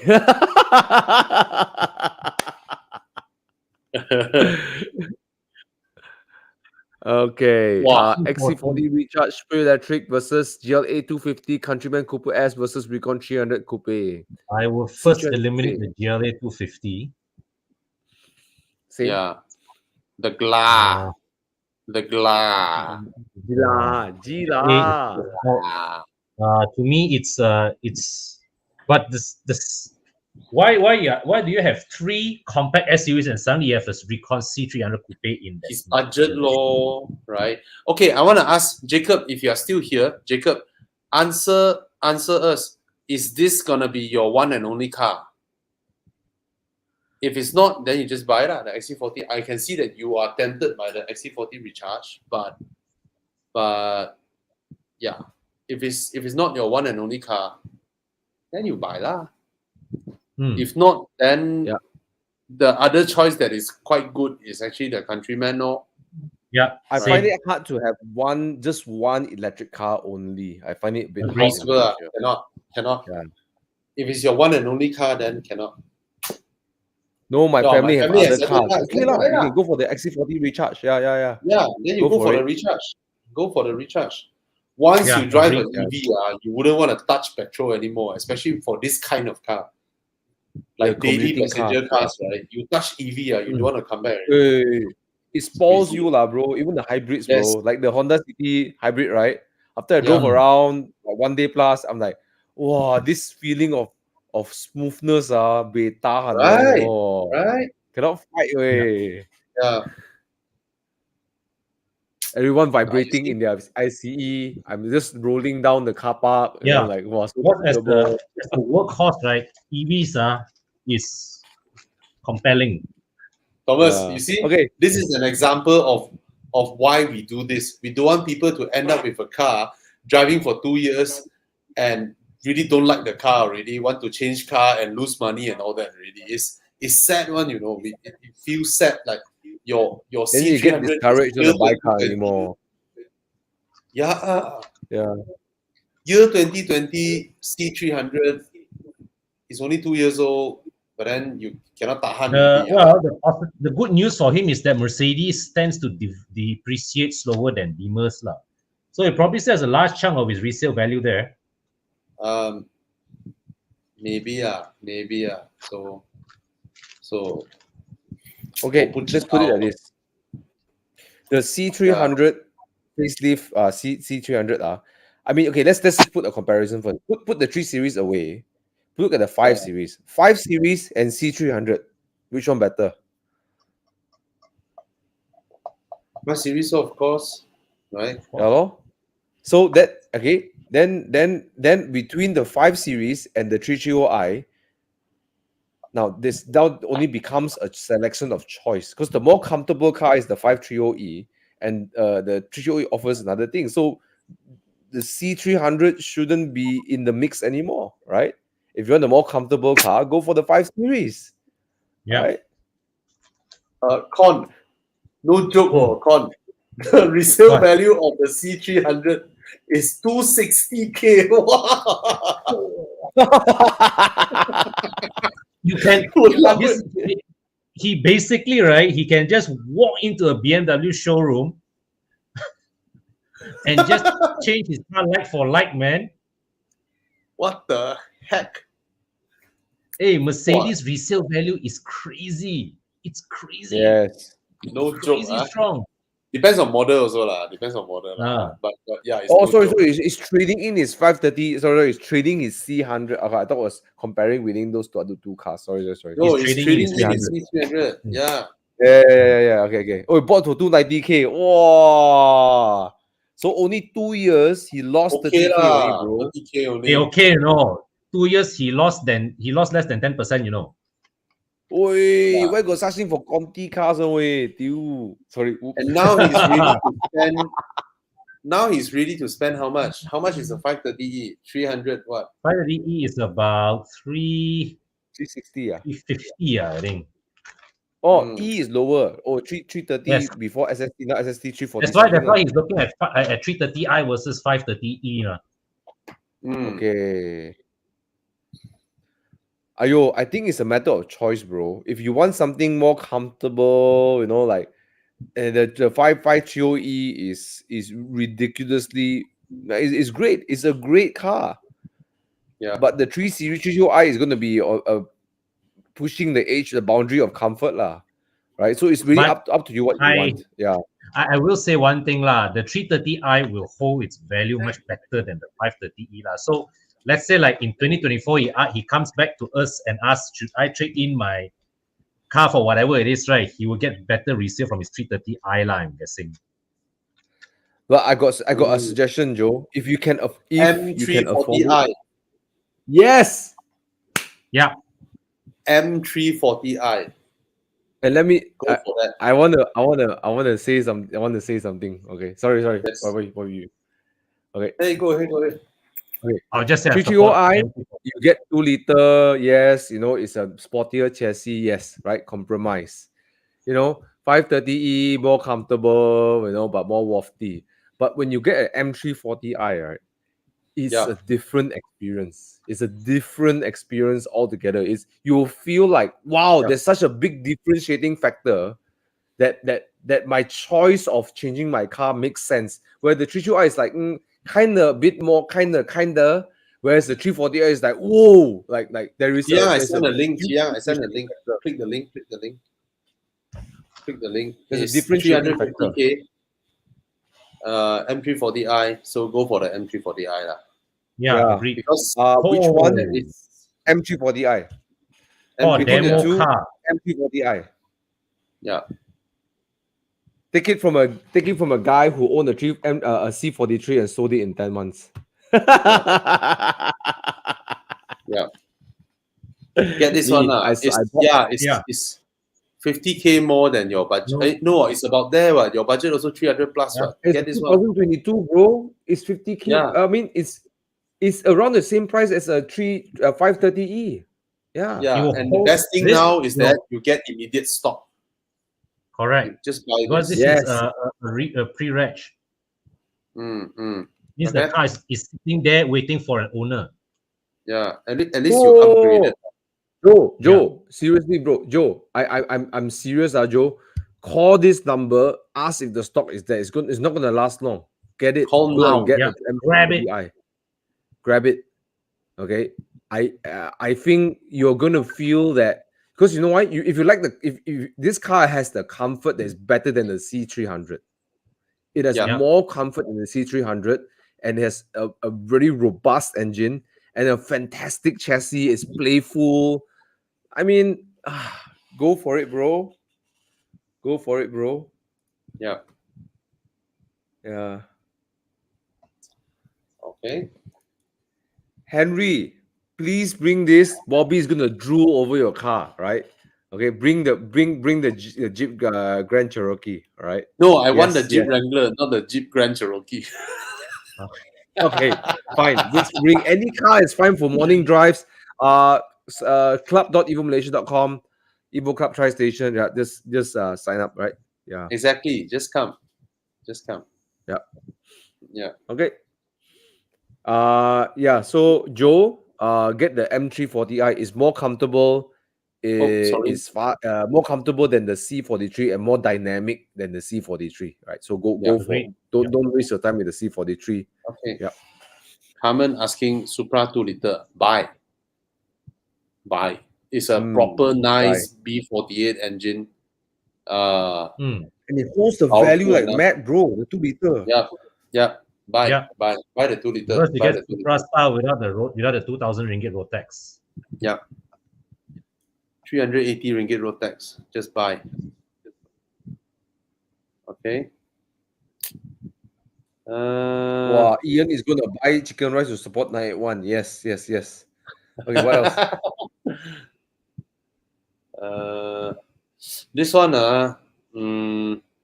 yeah, it's cheap. It's cheap to buy. It's fantastic to drive. But you know lah, it's a Ford Focus lah. So I don't recommend when for it comes fresh to upkeep graduate. and all that, you need to find a way to take care of the car lah. Okay, Correct. the gearbox Stands for fix or repair daily. Yeah. Hey, don't like that. We have how many Ford owners here in Horizon? Yeah, man. TJ has a Ford Focus. Chiang has a Ford Escape. Thana has a Ford Everest. Con has a Ford S-Max. Crispy has Thana a has a Ford. Mondeo now too. Oh, Thana has a Ford Mondeo, and Crispy has a Ford at home. So we have a very high density of Ford owners in Horizon, Because Yeah. we can and take the Porsche pain. owners We as can well. take it. Yeah. Yeah, We can take the pain. Okay. Yeah. E36 owners as well. we also have a very Porsche owners. high BMW owner. Oh yeah, Alex Porsche, has a lot, you, yeah. Alex, Chu Yang, right, and Thana, 4 Porsches. I don't know how many Porsches Alex What still the have. hell? He has- Thana has 4 BMW E36 and 5 coming soon. 1 more coming. What? Who said that? Chiang in the private chat. He has 4. What the He's gonna hell? get 1 more. So You know, Thana has seriously? 5 BMW E36. Seriously, I kid you not. Now every time when I see an E36 on the road, I think of Thana. What is So he Thana doing, is bro? like Mr. E36. Con, you're Okay, not better. 3 You have Yeah. 2 E39. I only have 2. Thana has 5 E36, and then Hey, Thomas Paul? has one E30. I have one F12, and then who else got BMW? Stephen Au got an X1, 10 BMWs already. Hey, Paul, we know Thana is shopping Oh, for his and next then- one right now. Fadil 330E, Nas 330E. Of course, Chu Yang used to have the M3, but then no more. So it's like, my God. BMW is most populated. Thanks to Thana, because he contributes quite a big portion of the population. Thana is like snapping up all E36. Yeah. Okay, let's continue a bit. But yeah, Lau Wei Peng, dude, any Yes, car is join. welcome, bro. Seriously. You know what? Any Join. car is welcome. Seriously, okay? Even Kanchil as well. The Ganchiu is definitely faster than my Fiat lah. Yeah. Oh, no, you sold it to Crispy, right? Yeah. Yeah. No, I gave it to him literally. Oh, okay. Yeah, that is faster than the, the Fiat. Oh, you want At the I think- station. Cannot start. Everyone's out already. Okay. D4. Buy D4. Buy. The latest version, AA D4. Facelift. Oh, fantastic. Facelift is fantastic. I love the facelift, man. Okay, please buy.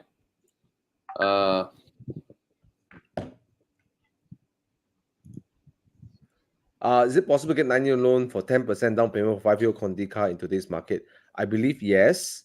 I think only when it 9 years reaches around 8-9 years only they start to say 7 years. Yeah. They start to come Yes, up a bit. yes. Yeah, but Yes, also you can depends get on 9-year your loan. profile, on your personal profile of your repayments, your secrets, societos, all this also depends on you, your income level and stuff like that too, lah. Right? Okay. Yeah. This one. Bernard M. Any continue on. Civic and Golf guys teasing or choosing Mazda 3 Liftback Ignite Edition? Yeah. One of Actually- my fastest skirting runs is the Mazda 3 because of its handling. It's And amazing. Okay, Bernard, two things, ultimately, Bernard. yeah. Sorry, go ahead, Con. No, as ultimately, right, Bernard, the one question is this: are you happy with the car or not? If you like the car, it doesn't matter what your friends say about it. It doesn't matter. Okay, Bernard, I'll give you two perspectives to motivate, or not motivate, but two perspectives for you. Okay, my Spider, although being the top spec of all the Boxsters, okay, an Audi TT can tapao me all the way to Genting. A Golf R can tapao me. Okay, A45 also tapao me. Okay, Yeah. so it's I pay so much money to go store, but then I get in the car, I smile, man. I really smile every time I drive Exactly. that car. Yeah. Right. So if you're driving the car and you're tossing around the corners, because your car is way more playful than any of those two cars, the Civic and Golf, way more playful. And I would say it takes more skills to drive a Mazda 3 faster than any of those two cars. To push the Correct. Mazda 3 to the limit, it takes skills. Okay. Oh, I Correct. love it. Bobby I can exploit it, no problem. Bobby got skills. All right. I love And how then it the drives. second thing I is, really love how it drives. Yeah, it's Yeah, amazing. yeah. It's comfortable. And It's Bernard- you know. And Bernard, I give you one thing. You park the Mazda 3 on the road, and you look at it, right? Dude, it looks like a 400,000 ringgit car. It looks expensive. Okay? It looks every time, like I think it was one time me and Bobby, we were going to drive for coffee. We had our Fiat and then the Mini, and then there was a Mazda 3. Oh, we were like, whoa, Mazda 3. Yes, the Mazda 3 looks double the price of a Civic and a Golf. Yeah, it looks so beautiful. It's like the Alfa Romeo of today's time, man. Yeah, man. Agreed. So yeah, I'm I aiming feel a used proud. one. The two things that the Golf and the Civic don't have is the playfulness of the rear, the torsion beam, Correct. and Mhm. the looks that looks so expensive. Yep. So Yeah. and you know what? And your smile in the car will be priceless. That one don't need to count money. Exactly. And you got a prettier interior. Yeah. Oh my God! Look at it. Look at it. Oh, Yeah, I'm falling in bro. love. Oh, I love this car. I love how it. Oh my god, so nice. Expensive. I'll buy used.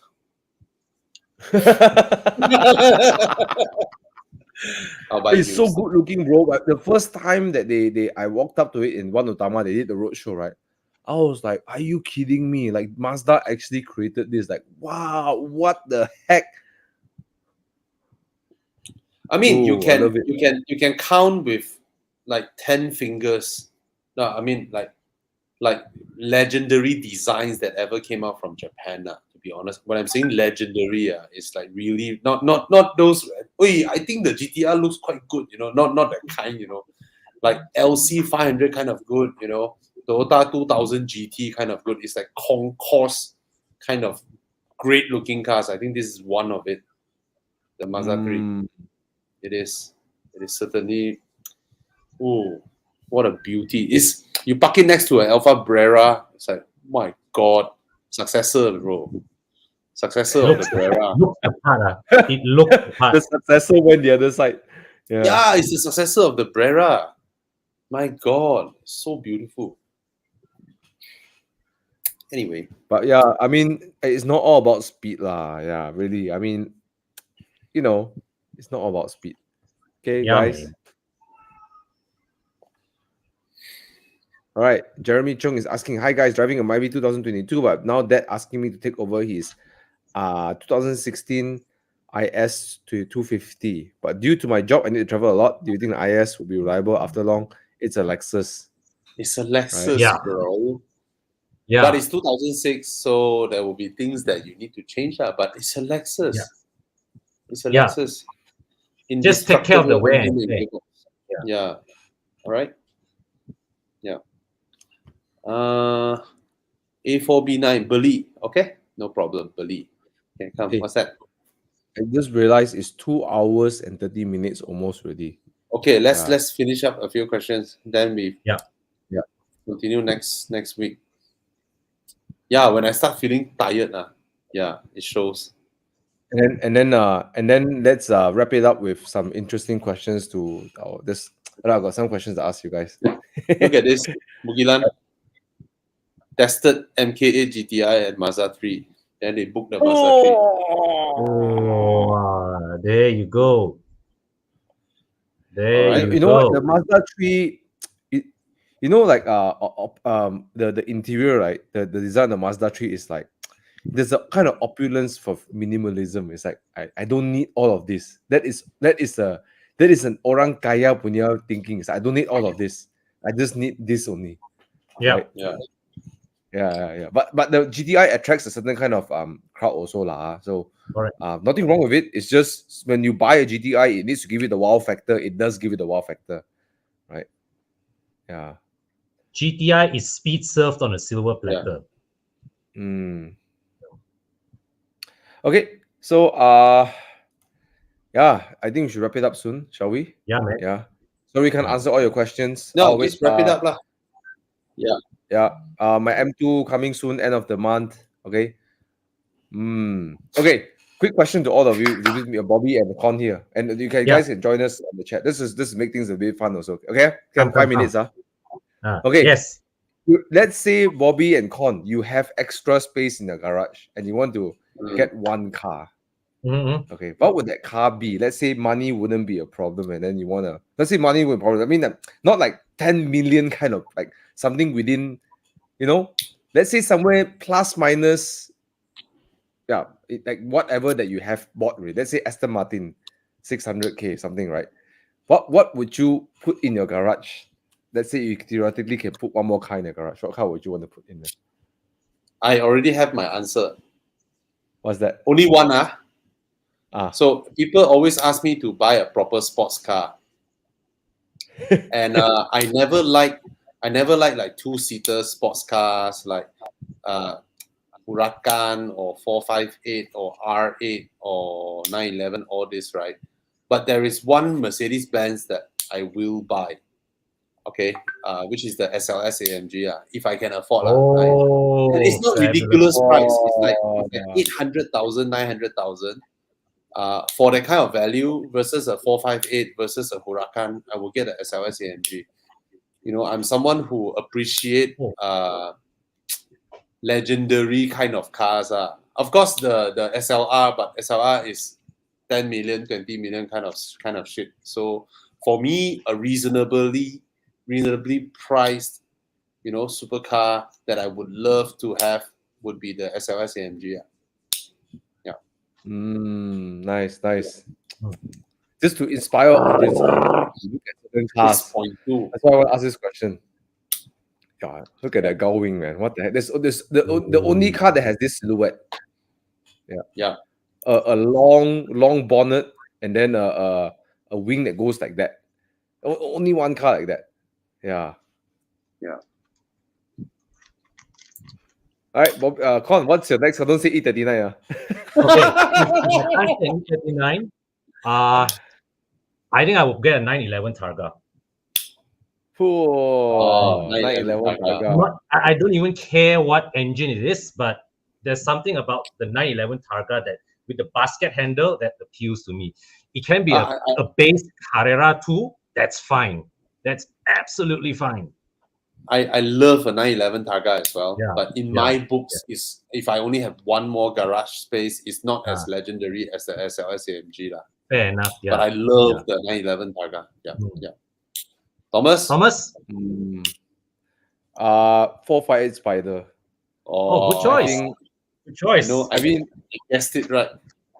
I know I'm not a big fan of Ferrari. But I respect Ferrari.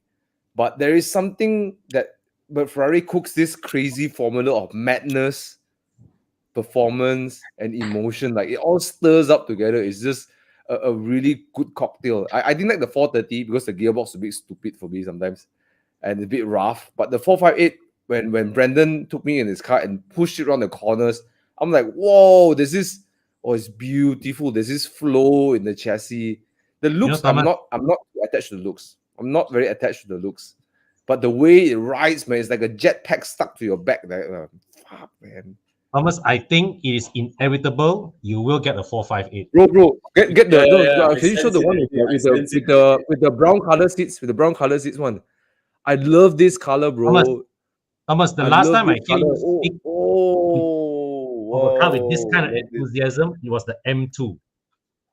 Yes. The last time I heard you speak of a car with this kind of enthusiasm, it was the M2. Yeah. I want to ask Brendan to either taxi me one more time or let me drive his car once. I drive, right? I'll start selling things to buy it. I think Thomas. Right, you may. Chiang, you show this picture. I'm sending this picture over in WhatsApp. Ferrari, you can spec this brown leather and wait. You wait for Chiang to load it up. Oh. You can actually spec I'm so this afraid leather. to drive it. But I was up on Sunday, right? I was chasing Brandon. It was so beautiful with the sound. Whoa. The form factor of Ferrari, you don't really get. I'm not a big fan of the form factor. Yeah. Hey, Brandon is here. Ayo, say no. Thomas, something in the car stirred your soul. Something in the car show the picture, Yang. Bro, I came out like I went to I got high on you don't need you just took drugs. Hey, what the hell is this? You can spec this leather in Ferraris, you know. You know the kind of leather that they use. I will sell things to get the car. You like this leather or not? If you like brown leather, it looks like some weird. It's a matter of time.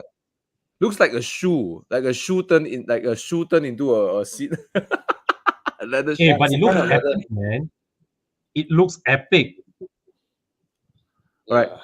Anyways, there's something for us to think about because Bobby always talk about having goals, drives us and stuff like that. So it's pretty cool to add it in this note. Aventador, Taycan Cross. Let's look at what the owner said. The friends over here said. Z06. Oh, my C7. Oh, the car that I almost. Z06 C7. Oh, I love it. I love that car. Okay. Oh, Yeah. actually, I Okay. cannot be so selfish. I should have an SUV for my wife. LFA. PBX. Oh yo, oh yo, oh yo. Good choice. Wow. Good choice, Derek. Okay, guys. All right. Maybe we should do Where's My Car every time we do this. Yeah, Yeah, man, Thomas. I man. miss Dude, Where's My Car? Yeah. Okay. We shall do it next Monday. Okay. Anyways, good night, everybody. Thank you Good for night, humoring everybody. me. All right. Thank you. Good night, Thank you. good night. Rest well. Take care. Bye.